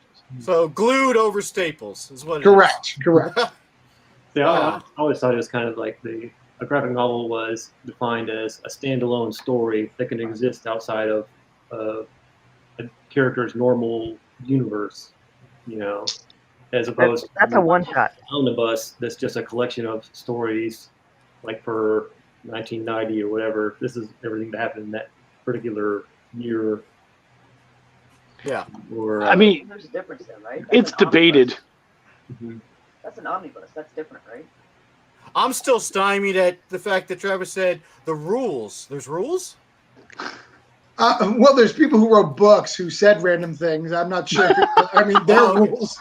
They're more There's like no guidelines. official rules in comics. It's more guidelines by random people. Those right. random people have more creds than me, so I guess it's more of a rule than what I got. I like what Zach says here. He says, remember in the 90s, there was some series that if you didn't have the ash can, 5 to 6 pages of the origin, then you were lost on the story. Right. The 90s. Good days, good times, good times. Oh shit, we have tons of questions. What is a good number of covers to have on Kickstarters on average? Woo! At least 6. I need at least 6, or I'm not even bothering. You're a fucking liar. For your first trade, at least 4. For after that, you can go lower to 3. Because 4, you want three covers and a blank. Oh, okay. The sketch cover? Yep. Yeah. Gotta have that sketch covered. Gotta have it. Even if you don't have an artist, people want them, and you have friends. Yeah, that's true, actually. If you did the trade as a 4th, then you'll have to add a whole epilogue. You're not wrong. What were you going to say, Chris? That's a good question. Oh, what was I going to say? That little bit took me right out of that thought. I'm so sorry. Bent me right over. Well, I said, then do you know what you were going to say now? Nope. Oh, fuck. All right, that's fine. Brian told us, I go page by page, panel by panel, start to finish. There's structure with an outline from the beginning. I'm not sure I understand your questions, LOL. And that 160 pages could be split up in half, depending on what Katrina thinks. Also, I thought I plan on paying for it in 30 to 40 page chunks. So it sounds like you're basically creating graphic novels that are like 160 pages or 90, depending. You're still doing your pages and panels, so it's okay. I'm just not sure I'd call them issues. Like, if you were to tell someone, hey, want to check out the first issue of my book, and then, you slap down 160 fucking pages, I don't see them saying, I see them balking. Is that just me, or? Oh, is this the collected edition? That's my first. No, this is just his regular No, stuff. I'm saying for the first thought, that size. Yeah. It gives me 160 pages. I'm buying it. I support Brian. I'm probably the only one, but I got you, bro. Well, I'll support him just because he's on the show all the time, and he's an awesome dude. But I do, as I said, I just don't think I'd call it an issue. But doing it's not a problem. Right. Yeah, I mean, just to give you an idea, Cthulhu Invades Oz was 164 pages. I mean, that's not an issue. Like, no one's gonna assume this is an issue. This is not an issue. This is a book. We've been over that, Danny, but thank you. Yeah, that's a book. Danny, actually, and this is something that we always have to keep in mind, the stores that are local comic shops. No. He says, as a retailer, I hate when a Kickstarter calls itself a graphic novel and it only hits like 42 pages. Guys, that's like telling your girl you're packing 8 inches, but you've only got 5. So if that helps you any, what the fuck is? Why are you putting your hand up? What? She was pointing to Stony, so you're fine. So you're pointing at Stoney's 5-inch dick? How do you even know that? What the fuck, woman? What's going on in my show? They were texting. You didn't listen earlier when I told you and warned you. You just ignored the whole thing. And she's been known to wander. Remember Connor?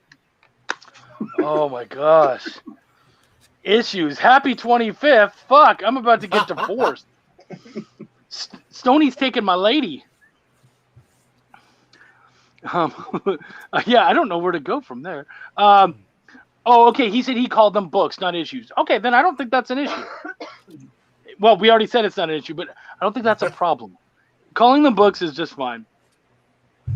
Matt said, Brian, I would highly advise you not do 160 pages as your single first issue. Yeah, we've been over that one now.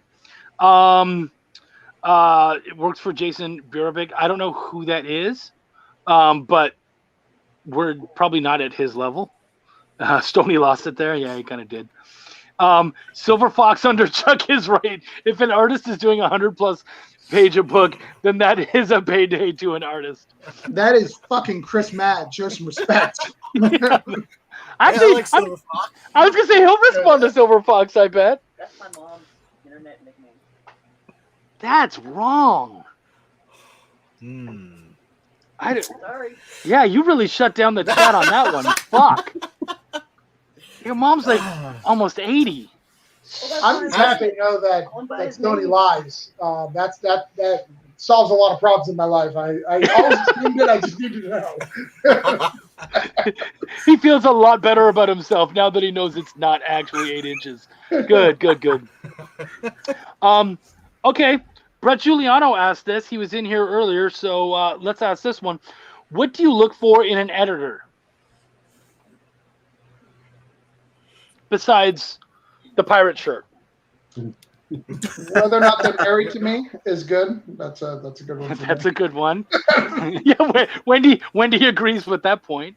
But for those of you who have picked up editors, what kind of stuff are you looking for? I know, like Stoney, your book, you had an editor thrust upon you. Luckily, you were packing that 8 inches, so it was all good. But and that's another thing.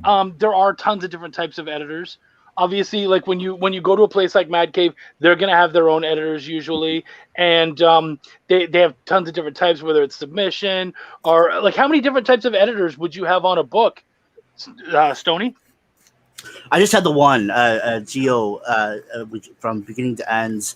That there were some other people that touched it afterwards. Still talking about the book. Just want to be clear. Went over dialogue and lettering after the fact, but for the writing process, it was just me and Gio. Okay. For me, as far as an editor, I think a good editor is somebody that you can bounce ideas off of, and they'll help build and make it leaner, and you're not afraid to say, okay, well, this doesn't work over here. It didn't make sense. I mean, even just from a simple storytelling standpoint or even a physics standpoint, no, you would bleed out. No, you need to change that panel or something like that. So this is very important. Chelsea Baker came in and she said, someone told me Travis likes to do a pant check. So is everyone here wearing pants? I can tell you right now, nope. Shorts, baby.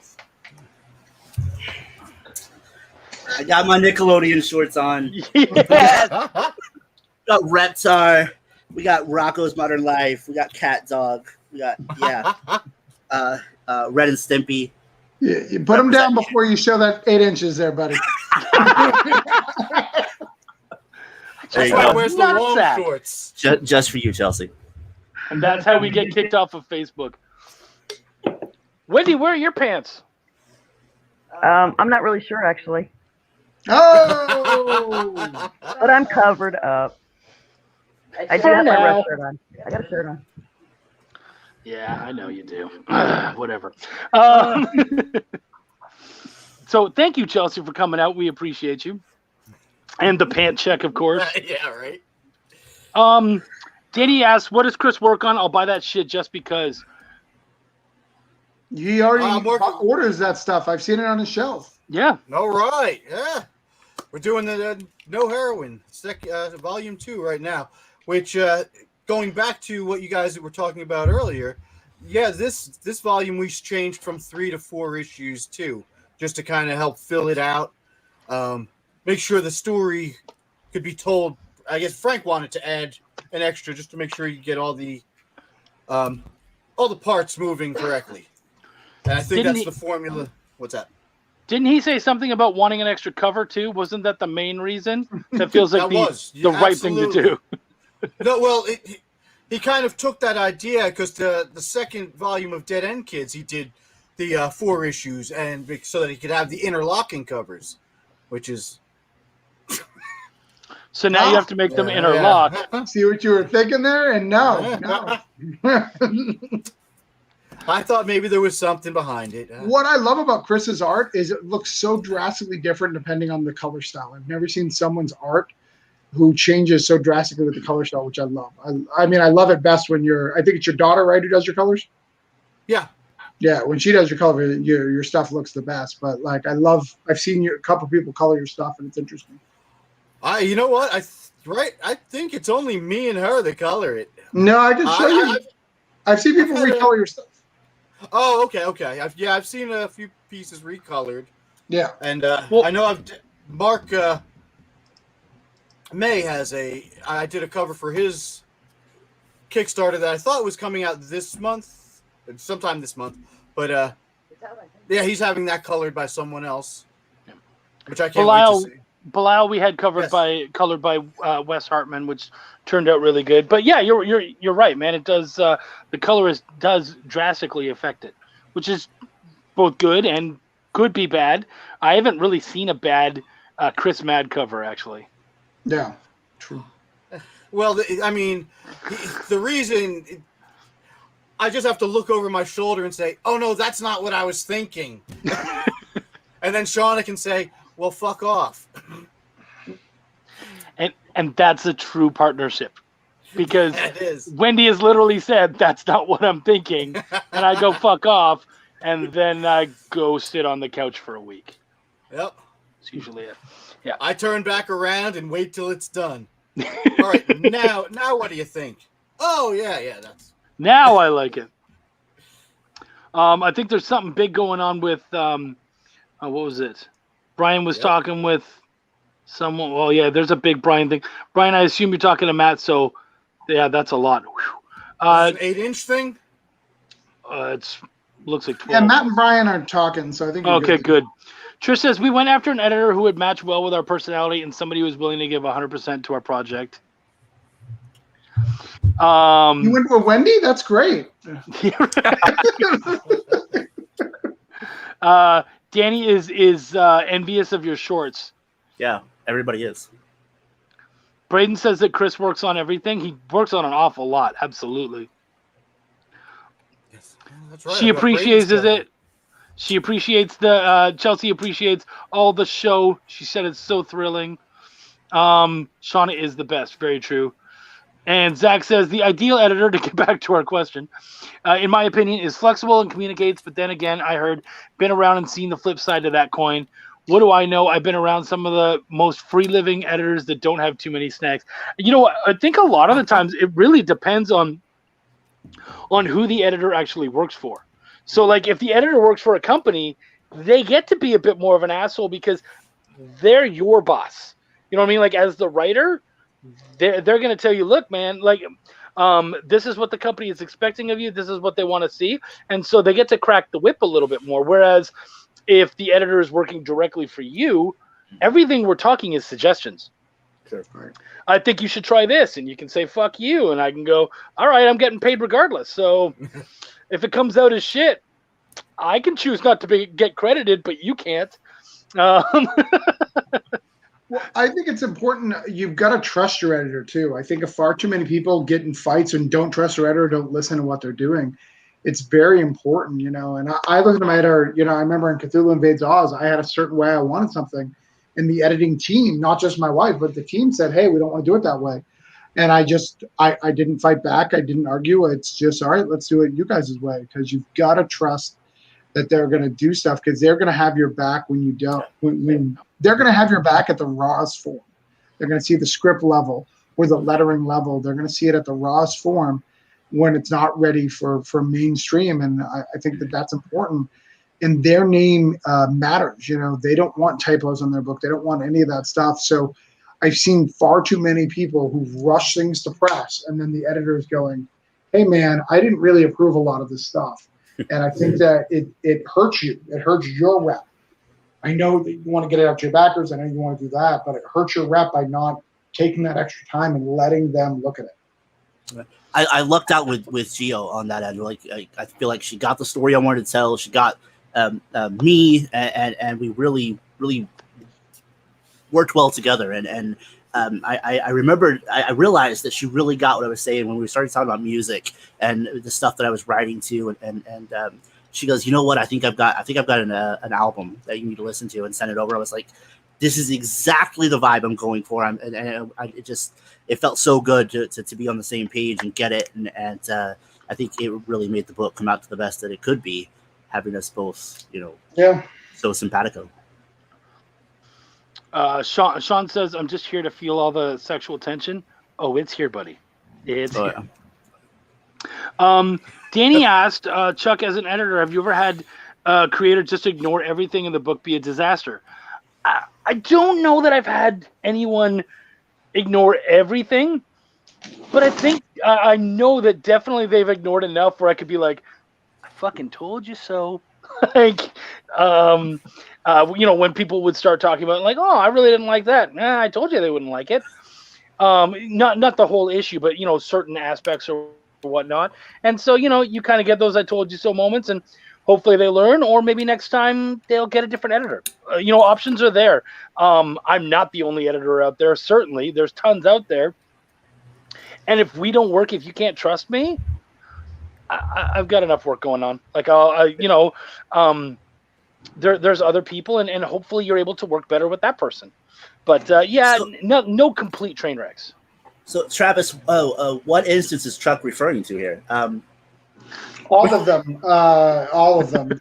Every experience with Chuck has been miserable, and luckily I'm always right, or at least my ego tells me I'm always right. So there's no problems. But he can think whatever he wants. Well.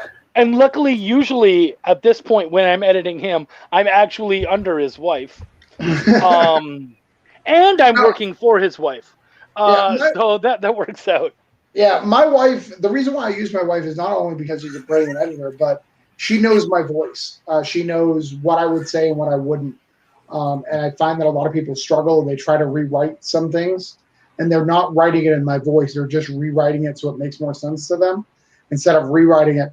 That's not the way Travis talks. And even though they're my characters, and every character should have their own voice, absolutely, there's a way that I say things, and and that's important.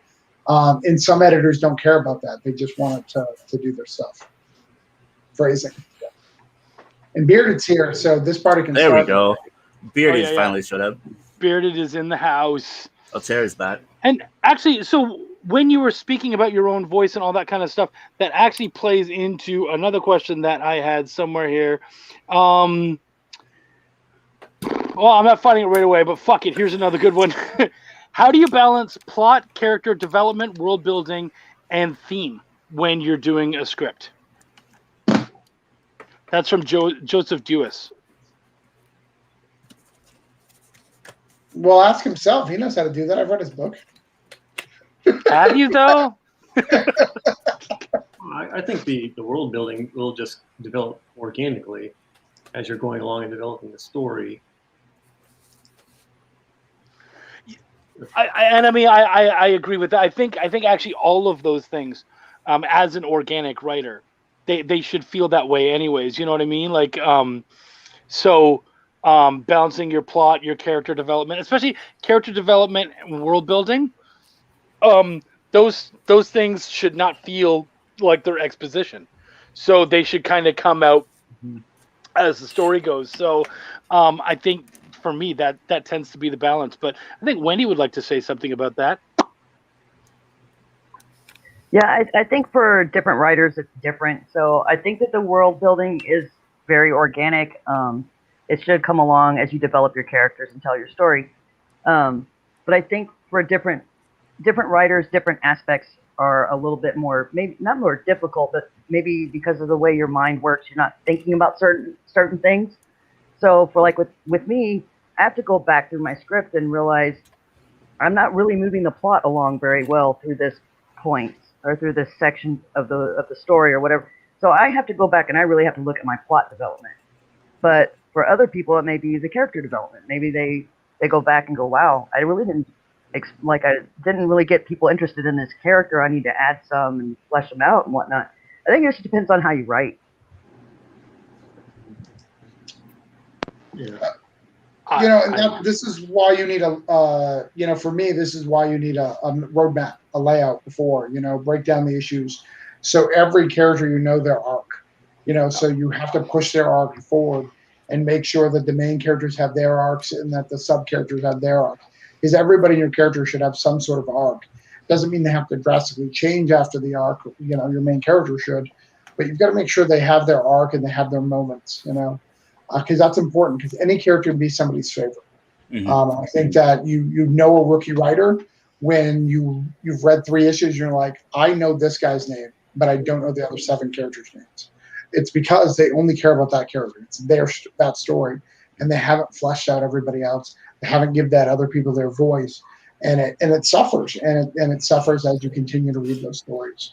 You get that a lot in the Kickstarter market. Yeah, I totally feel you there. So before we move on, I'm unfortunately gonna have to bow out.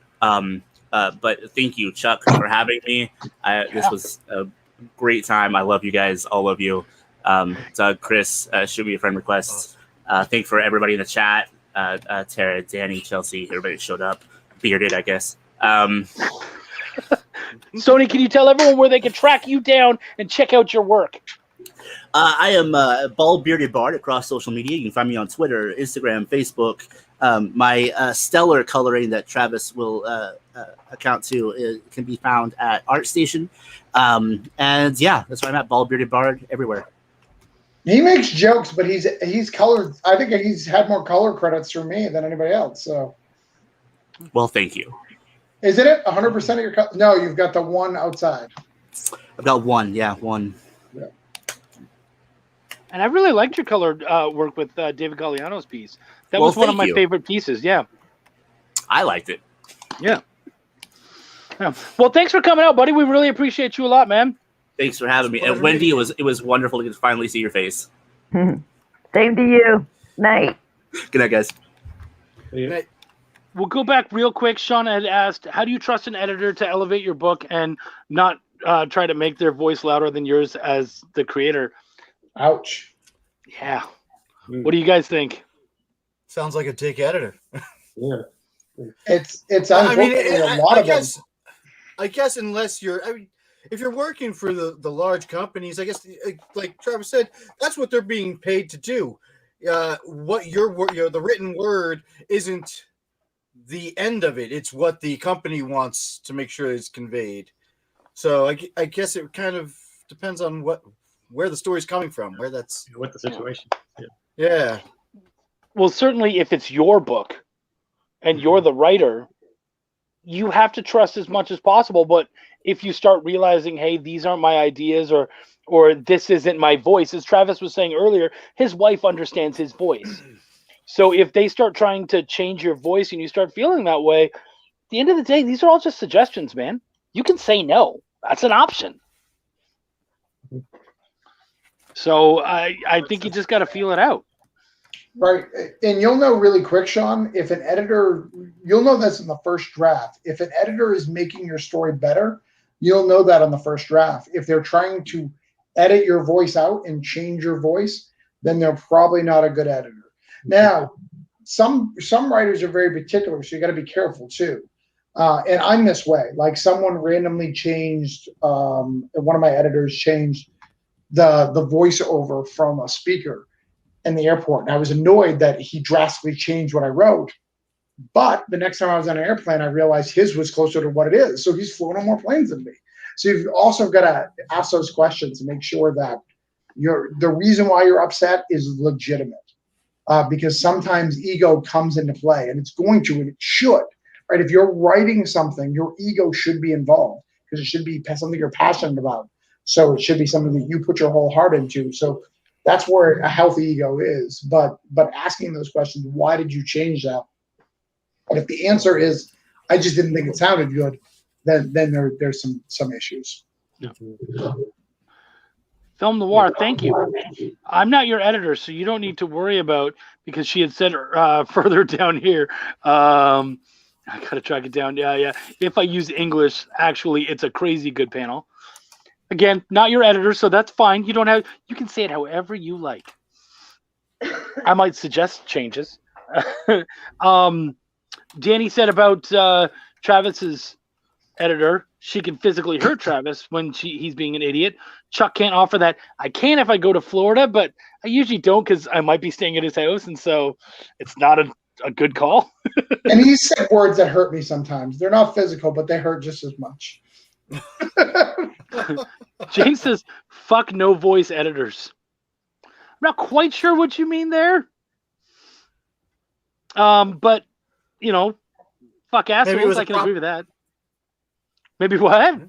I think he's referring to people that are just no. He's talking about mute editors. What are good fielding questions for someone that hasn't hired an editor before to be able to tell someone worth their weight versus someone trying to take the lazy river path to an indie paycheck? Ooh, that's good. What do you guys think?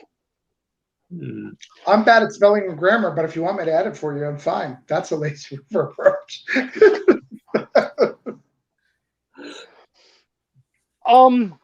I mean, I would first off, I would ask them, what have you worked on? Certainly, it's important to. A lot of times, it's not, because people are often going to give you the answers you want to hear. So instead, why don't you actually research them? Like, look into who they've worked with, and maybe talk to the other creators they've worked with. Hey, I know that you had Chuck on this book. What was that like? How was that experience? And feel free. I mean, everyone talks. It's part of the industry. It's due diligence. Yeah. I wouldn't be offended if someone were to go and talk to some of my clients. If you're looking to hire someone, you have every right to look into, or if you're going to work with someone, you want to make sure you're compatible, or they've worked on stuff that is similar to what you have in mind. Exactly. Or maybe you're actually looking for someone that's completely different, and that'll help you determine that too. Yeah, and I've run into the issue where I've had people offer to be, like, they asked me, do you need a colorist? That's specifically a colorist. And so before I even responded back to them, I went and looked at what they've done. And I had a couple of them message me, and there was no example anywhere of anything that they've done. I'm like, so then I go back to them, like, what have you done? And they're like, well, I'm just getting started. Okay. I could have mentioned that to begin with. I'm not saying don't take chances on people that are just starting out, but give them something to test them out or whatever if they don't have anything they can show you. But it definitely is a good idea to check them out and to see, what have they done? What are they capable of? Does their style match your story? Does it appeal to you? Because if it doesn't appeal to you, then, you're not going to like your book. I think Greg had something. Did you have something? Me? Yeah. Well, actually, I was going to say, if it would also help if your editor, like Rich was saying, if he works in the same genre as the style of book that you're producing, or even outside of the books. Let's say if you're writing a comic about, I don't know, a cooking contest or something like that. If the editor happens to have a passion for food, that could come in handy, because maybe he might know technical things that you don't, you know, and you can point them out. No, that's an excellent point. Yeah, absolutely. Actually, that's really smart.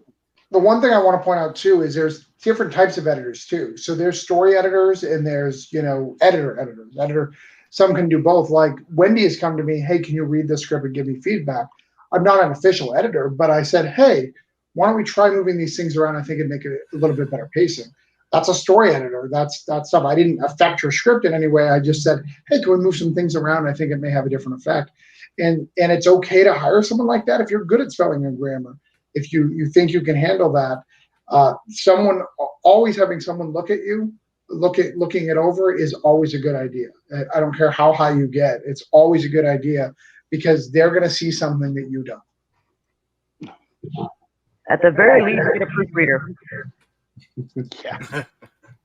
Please. Yeah, absolutely. Please do that. And if you have an editor, let them proof it after the lettering, for the love of God. Holy shit.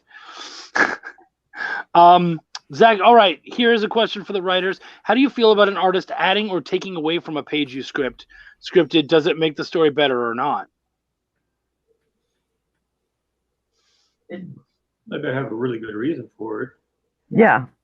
My artist did it. He added a panel to the page because he felt that it helped to flesh out the story a little bit better by adding that extra panel. And so when he sent me the thumbnails and stuff, I looked at it, I was like, well, wait a minute. That doesn't, that doesn't fit right. And but when I looked over it, I was like, wait a minute, I see what he's doing. And actually, then I talked to him about it and it made a lot of sense. So it just depends. Like, I think as long as they explain the reason for it and it's not like the final finished product, if they're doing this and sending you, the thumbnails or whatever. So you have a chance to say yes or no. Just have them explain why they did it. And who knows? Like in this case, it may be a really good reason. It actually makes the story better. But of course, there's going to be those cases where you're just like, no, let's leave it the way it was. But that's up to you. For me, I like to pick my battles. So I don't mind another panel if it kind of flows. Normally they don't add something crazy. So I pick my battles. So if it doesn't hurt me, I do it. But like on page 14, I'm very passionate about what's on page 14. I need that to work. I'm gonna really fight it on that one. So they pick your battles because I find that some writers, they want it exactly as I read it on the page. And, an artist is gonna have to rewrite and redraw. And again, you're getting them less excited about the project. How often are you excited to go back over your work? Like let's be realistic. So pick your battles. Know which ones, because when I, on a normal script, I probably have 1 or 2 pages that I have to resend. And most of the time, it's just, hey, the last time you drew him this way, you didn't draw him quite right. Can we adjust? But I think that those things are important. I don't think the artist is ever trying to take away. I think the artist is always trying to expand. Or sometimes maybe it's your scripting. Maybe you described 3 actions in 1 panel, and he did the best he could, because we do that. Yeah, which is huge. They know that they do that. Fuck. Yeah. No, that's huge, and I've had to deal with that before and be like, "Hey guys, you know that you've got 3 actions going on. You're going to need to split that into other panels." And if I don't catch that as an editor, the artist almost for sure will. So someone's going to catch you on that. Isn't that how Nightwing's written? Right. The only one that works on is the Flash, because if you're a Flash artist, right, figure it out, bro. Yeah, that's something I'm working on right now. Is I'm running into a problem of an action scene, and I'm running out of page space. I'm trying to figure out how to best condense it down and make it work. Yeah, it's tough, man. But I mean, Absolutely. Yeah, that's why scripting, thumbnails, all that stuff, it's so important. James Burton came in and said, if you hire an editor, it's your job to teach them what you're trying to say. And I think that's actually important. I agree with that. Danny has to get to bed, so good night, buddy. He'll call you on Thursday.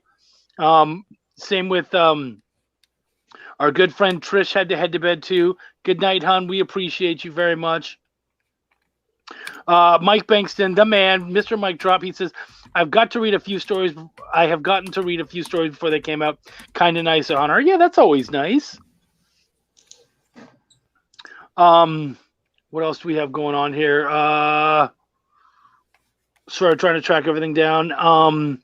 James Burton, that depends on the artist. I make changes to fix visual storytelling and talk to the writer first. I think that's important.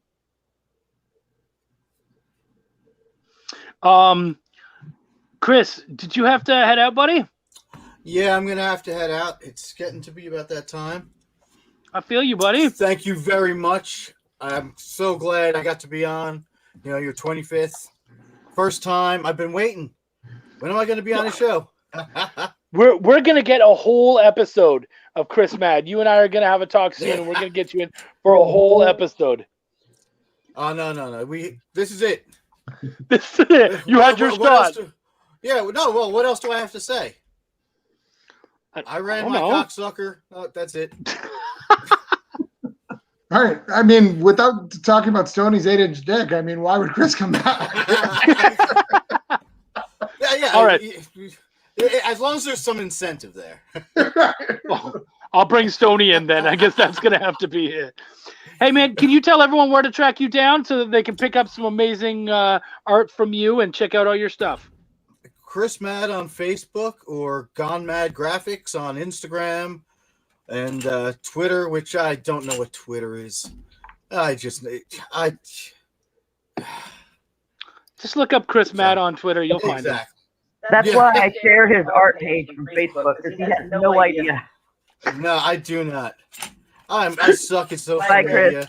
And Chris. Good night, everyone. We will do a cover this year, I promise. Before the end of 2021, I have a book for you. It's just not ready awesome. Yet. Hey, I'm not planning on going anywhere. All right. Good. Peace out, buddy. Everyone. You can find him on Gone Mad only on OnlyFans too. On OnlyFans. That's good shit.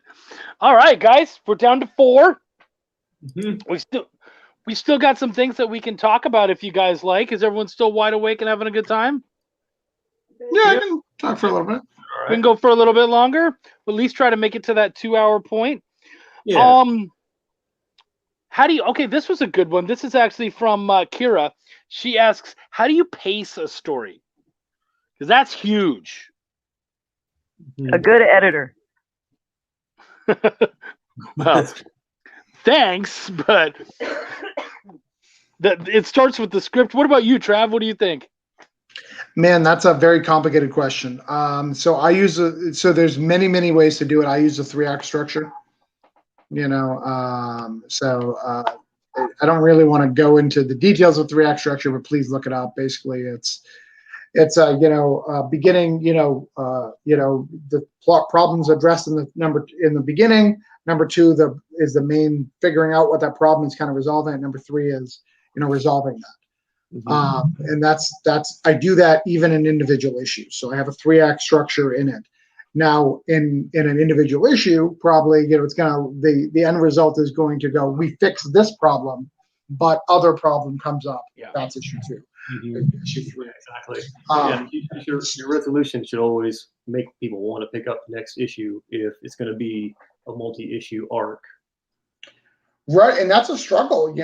I get a lot of Kickstarters, and that's a struggle. A lot of rookie writers have a problem figuring out how to get them into that next issue, trying to get them with that. Or sometimes all they're worried about is the next issue, and they didn't give you enough in the first issue, right? They're just like, we want this big cliffhanger. Cool, but I don't care enough because you didn't tell me what these characters are, or how they developed and how they grow, or what that's all about to really work on that. But I think that the 3-act structure really works, and if you work in that element for the most part. And what's cool about it is sometimes when you get to an issue where you can break the 3-act structure, it's gonna feel different. It's gonna make your story stand out because you're like, oh, this is not the 3-act structure that I'm used to for Travis. Yeah, that's right. We're doing something different here, and that's what makes it really, really cool, and that's what makes it special. And every writer does that. I'm formulaic. I'm formulaic. I'm formulaic. Oh, I'm not formulaic. Night, Braden. Thanks, buddy. Yeah, I agree with you. I don't tend to hit too hard on the 3-act structure, though it tends to just kind of be there sort of organically. Right. And again, you're much more of a technical writer than I am, whereas I'm more organic.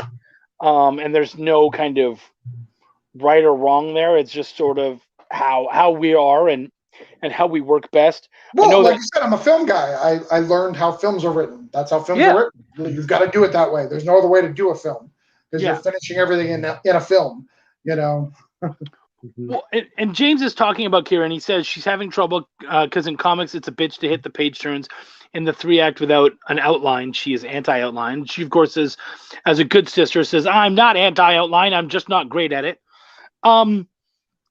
First off, what do you like? Outlines are important. I'm the guy. I'm always going to bitch about your outlines. I'm always going to tell people to have, try to have them, but they don't have to be super strong. It only needs to be like, a couple paragraphs or whatnot, kind of feel it out. But I think what you need to do is you kind of need to, for me personally, as an organic writer, I'm always trying to feel the beats. What is the next thing? What is the next thing that I think is going to excite people and get them to turn the page? So, you know what? Let's use Belial 2, because that one is fresh in my head, obviously.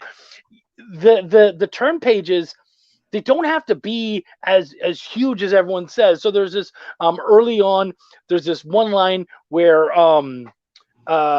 Link ends up saying, hey, we've got a bug problem here, let's take them out. And so obviously you feel like there's going to be some big fight, and then you turn the page and there's actually a bug demon there, and he's like, wait, what did I do? And so, we got to kind of turn that, and we don't really end up having that big fight that you might have expected. It doesn't have to always turn into something huge. Yeah. It's just about feeling the drama. So just feel the drama of the pages and kind of go, okay, cool. What is the dramatic moment or the fun moment or the thing that's going to make people go, I need to see what's next. Even asking someone a question, we want to see what that answer is, stuff like that. So again, just feel the pulse. That's tough. Yeah. I mean, for me, I try to use the page spread as basically like the ending of a scene. I mean, just as long as it's interesting enough, people will naturally just turn the page, so just make sure that you don't end your conversation at the end of the page and then, well, actually, no, at the end of the conversation, it starts at the beginning panel of the next page. It just reads as awkward, And I'll say my outlines are pretty much just bullet statements. I mean, you don't have to go into a lot of detail with your outlines as long as you can, you know where you want to start and where you want to end, and then maybe a couple of major things in the middle that, like Chuck said, you want to hit those beats. Just write a little sentence, just for whatever that is, and so you have something to follow, and you can then look at your script as you're going and go, okay, well, I wanted to hit these couple of things. Did I do that? And if you miss something, then of course you got to go back and figure out how you're gonna kind of fix it. But it doesn't have to be all that elaborate and whatever. Just a couple of sentences, and just as long as you know what you want to put in there, and just kind of write. I kind of treat outlines like a reminder. I come up with a story idea a year ago, and it's like, you know what? I'm ready to sit down. I finally have some time. I'm going to sit down and start writing the script. Well, I don't remember what I was thinking a year ago about it. I just had the general idea of the story. But if I wrote those little bullet points down, then I can go back to them and go, oh, that's right. Okay, let me get started. So they help. See, my mind works very, very different. So I have a belief in my writing philosophy. If I have a good idea, I don't write it down. I know most people are like, you should always write it down, make sure you don't forget it. No, I believe that if I go to sleep and I don't remember it the next day, it wasn't a good idea. I thought it was a good idea, but it wasn't really a good idea. And even when I write, I don't put pen to paper till I've really mapped out the story. So I'll go to sleep every night mapping out my story a little bit more till I get it, and then I write my outline. So when I write my outline, I figured out what I needed to do. And then my scripting is very, very fast, and that works most of the time for me. It doesn't work when I'm on deadlines. Because when you get to a professional level, which I'm kind of at the low semi-professional level, if I have to write for somebody else, they don't care about my process, right? They don't give a crap. So I have to write, and I just sit down and I write, and then I look at it the next day, make sure it's good, and if it's not good, I'll rewrite it the next day until it's good, and figure it out, because I can do that. But for me, I really want to process the whole thing, map out what it is, then I write. But I always write the outline. The reason why the outline is so good is you're going to go off that outline track, and that's okay. But the outline's going to go, all right, where do I need to come back into the story? Can I miss bullet point 3, 4, and 5 and get back at bullet point 6 and get my story? Can I remove 3, 4, and 5 and it be okay? And if I can't, I'm going to have to rewrite to get 3, 4, and 5 in there. So I think that's important, to know your process and try to build your story towards your process. And going back to editor, find an editor who understands that. Chuck and I talk about the ins and outs of how storytelling works, so we work really well together. But I've talked to other people who don't work that way. They don't care about that stuff. They're just like, hey, I'm just writing. I just write every day, and I don't care if it's good, and I just want to produce. Oh, that's not me. I want to only produce what I feel is the best I can do at that time. And I will honestly tell people, hey, I cannot write the scene that I want to do. I have scripts in my head that I want to write that I'm not good enough to write yet. So I just got to get there. It's not that they're bad. It's not stuff. I'm just not there yet. So I'm not going to try to work on my opus when I work on my craft on things that are also good. I totally feel you there. So as we start to try to wind this down, I'm going to ask a question. I kind of wish I'd asked this earlier, but that's okay. I'm going to ask all of you guys, how would you describe your style? Because I think that's something that people have a really hard time. That they want to be able to say, "Oh, I can do everything," and it's okay to not do everything. It's really important to find your own voice, and I think that's something really important to do that. Certainly, you can stretch out. Like for myself, there's certain genres that aren't necessarily for me or that I'm going to be strongest in. But that's okay. I might try and see how my voice works in those genres. But for you guys, as we start to calm down, Travis, I'm going to go with you because I think that you might, especially as a fellow writer and someone I've spoken to a lot, you might really know that. What are we going to find in a Travis Gibbs story, almost regardless of what we see? What is your style?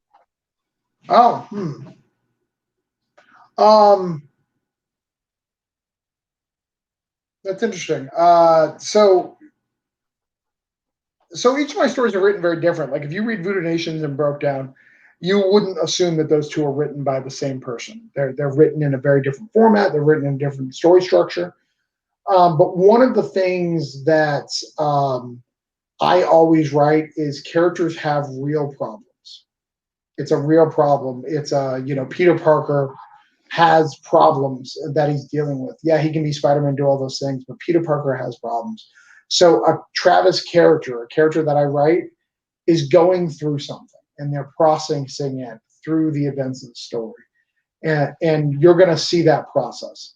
The other thing is dialogue. I pride myself on dialogue, and I pride myself on witty dialogue like a Denver, or long dialogue, when you're talking about any of the characters in Voodoo Nations. Wow, I can't even remember her character right now. That's sad. I just started writing issue 3. Wow. Franks. Wow, that's crazy. Anyways, but writing what her dialogue, the dialogue has to be strong to me. It has to be very much their voice, has to be very distinct and very much them. And I spend a lot of time going through that. This is their voice. This is how they speak, this is how they think, this is how they react. I totally feel you there, dude. And I agree. I feel that way when I read your stuff. So yeah, I think that's very much dealing. Real quick, Kira had said, okay, so conversely, what do you do about characters that get pushy in your story? Do you let it go or stick to the outline? The outline is another character who can push that one around, so you're good. Yeah. I guess it depends on the personality and what the character is trying to say. You know, I mean, let it run for a little bit. But yeah, if you get too far off track from the main story that you're trying to tell, then you're going to have to find a way to circle back. You know, but it's always interesting to see how characters develop, you know, in their personalities while you're writing them, and where they, you know, how they would input and affect the story. Well, and remember that you shutting up your character, that tends to not work because, again, we want this to feel as organic, as real as possible. But remember, other characters can shut them up. Other things can shut them down. So if they have things that they want to do, you can always bring up things that will stop them. And you can get back to the business of finishing your fucking story. Mm-hmm. Doug, what about you? What is a Doug story? What is your style? Well, I don't know. I think my characters, actually, yeah, my stories develop mainly around these characters, and that they have like you were saying, you know, kind of real world problems. Like with Stormy, you know, she's dealing not only with pressures of fame, but she also has some internal problems as far as loss. Like she has a family member that she lost that she held very close to her, and that's grief, and that's going to be manifesting itself in different ways, you know, while the story goes on. And then you have the external threats of, you know, her opponents and whatever she needs to go up against. So I would to add to that, one thing I would say is most of your cast is women, and you write women better than almost anyone I know. Holy shit, dude, your women always feel real, always feel like it never feels like, and we've done it. We've seen people who, someone's writing a woman, and you're like, that was a dude. Like a dude would have said that. And so you don't do that at all. Your women feel real. They feel like women. They're not, you know, having stupid, sexy pillow fights and stuff all the time. Like they feel real. So I think that's great, dude, and that's something that I see in your work. You look like you wanted to say something, Trav. No, I was on block. My internet fell out for a minute, so you probably just saw the same face for a minute and realized that I went away. No, he's good. I agree. And Zach asked, so do every writer and artist voice the characters they are writing or drawing? Oh, it's just me. I'm fine with that. I think if you can get someone to read out your script to you, it's the best editing you can do. Yeah. Okay. Yeah, because I spend a lot of time just kind of in my head, almost role playing each character and bouncing lines off of. Well, like in the interview I did with Chuck, my refrigerator. You know, I run lines with my refrigerator. You know. And you can tell. Yeah. Yeah. No, I mean that in the nicest way possible. Like, so most of his characters are refrigerators. He's got some big ladies in there. That's all right. Nothing wrong with that. All shapes matter, my friend. All shapes matter. Wendy, as someone who I love you very much, but I know that you've kind of struggled to kind of figure out what your voice and whatnot is. How would you explain your style? What does a Wendy Gale book look like? Well, it's always been important to me for someone who's reading what I write now. Of course, this is I'm working on my very first story to put out there, but I've been writing for years. And I think the biggest thing for me was that I always wanted to make sure that I wrote in such a way that whoever was reading it was going to get invested in the characters that I was writing. I want them to care about those characters. So I think, I mean, once people read my book, I'll find out for sure. But I like to think that it's something that comes natural to me. I get attached to a character myself, so I find it extremely easy to write them in an emotional way, I guess, to draw people in and grab their attention and make them care about that character. I do find something that's different about writing a story, or like the comic book, is now I'm writing several characters who work as a group. So I needed to make sure, like in this first book, that not only do I want the reader to care about the main character, which I'm used to writing, wrote her for 20 years, but I need to also make them care about those other characters that to me are fairly new. So I had to find the voices of those characters enough that it wasn't going to be just about the main character and grabbing their interest for her, but also make sure that they're actually interested in what's going on with all the rest of them as well. So I hope I did a good job with that. But yeah, overall, I want the reader to be invested in the characters that I write. I feel that I feel that that's very much. And the other thing that a lot of people wouldn't know about you, first off, because they haven't read your stuff, but also because your first thing you're going to be bringing out is comic. But in your prose writing, your detail is ridiculous. That was one thing that very much attracted to me to Wendy when we met. We actually met over the internet. This was back in '99, and we were playing a role-playing game together. And there was like 100+ players on there or whatever. And her descriptions were always ridiculous. Like, you knew exactly where everything was and how everything was. And I don't do that. I don't enjoy doing it, but it was, I really appreciated being able to feel like I knew exactly what that person looked like. And it forced me to work harder on my descriptions, which still is not at all my strength at all, but it's stronger having worked with you. So that's something for myself. I'm somebody who cares a lot. So to me, it's really important. I need those emotional beats. That's always something that's really important to me. So I need there to be some depth. First off, I always love to kind of twist with your with how you kind of see reality and all that kind of stuff. I love to kind of play with people and have those twists and stuff. But also, I want to be able to affect that reader purposefully. I feel that there is a form of manipulation that is happening as writers to our audience, and where we get to make you feel certain things, and I take that seriously. I want to make you laugh. I want to make you cry. I want you to enjoy stuff, but I also want it to feel real. I want those tears and those laughs to feel genuine. So I tend to take that stuff really seriously, and so I feel like for me personally, that tends to be the biggest hallmarks of a Chuck story, is that I want you to leave affected, whether you love it or hate it. Something happened. To take it from Kira Burton, love it or hate it, just feel something. And that's kind of what I want. I prefer you love it. Oh, look who showed up just as we're starting to close down. Thank you, Burrito Boys. We already did our pant check. I hope you enjoyed your time.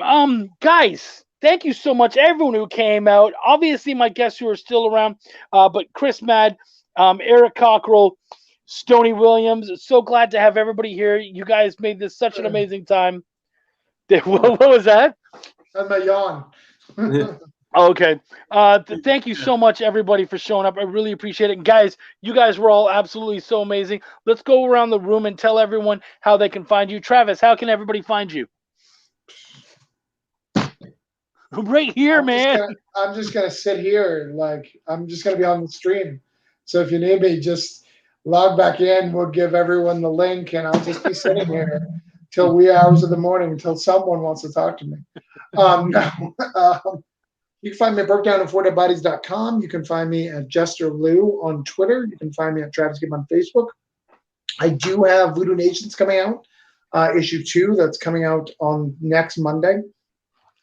So if you're interested in that, it's definitely something to check out. Issue 2 definitely takes in a different twist.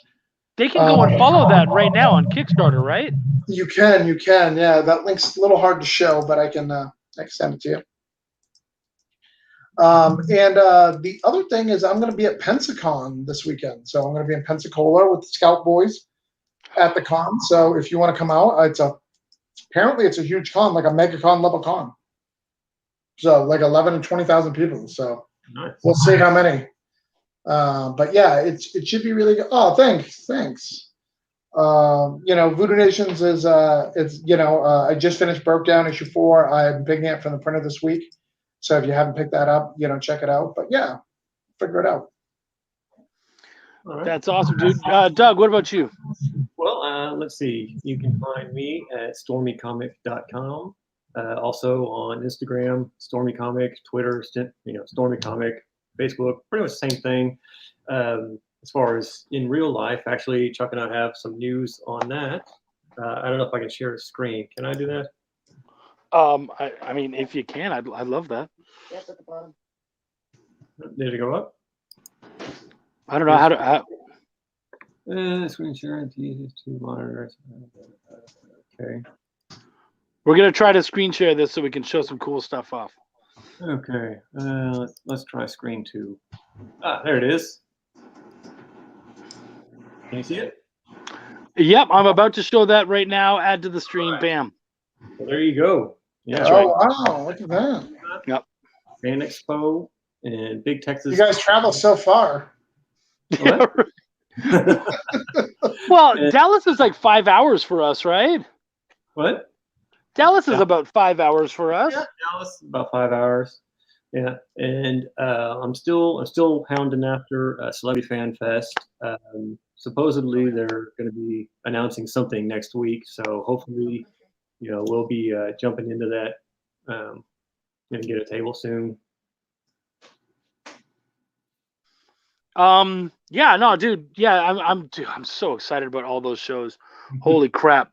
We've never done Fan Expo before. Yeah. So we're super excited about that one. We've done both of the other ones, and we're really excited for them to have us back. So yeah, that's awesome. And actually, what I was going to talk to Doug about, and we'll talk about it more, but I have a local store signing that's happening not this Sunday, but next Sunday. And I'm going to see if my favorite dude, Doug, would like to come along with me. So we'll talk more about that, but there might be some store signings happening too. So please, look out for us, because you never know what's going to happen next when it comes to Chuck and Doug. But we tend to share tables, and we also have our good buddy William Wolford, who tends to end up with us as well. And he's a great inker, and he has lots of terrific prints to show off and whatnot. So yeah, man, it's going to be really cool. Is that everything for you, homie? Yeah, I think that's about it. Yep. Okay. Thanks for having me out. It was really nice meeting everybody. Yeah. Super glad to have you, man. Wendell, what about you? Where can people track you down? Well, I'm Wendy Gale on Facebook, at Wendy Gale on Twitter. I'm still figuring out the Twitter thing, so yeah, hit me up on Facebook. It's a better idea. Bonfire Press on Facebook. That's pretty much it. I don't do Instagram. I know the further I get into doing this stuff, I'll probably end up on some other places. But for now, that's it. And be looking for my book. Where is it? Over here. That one. It's right there.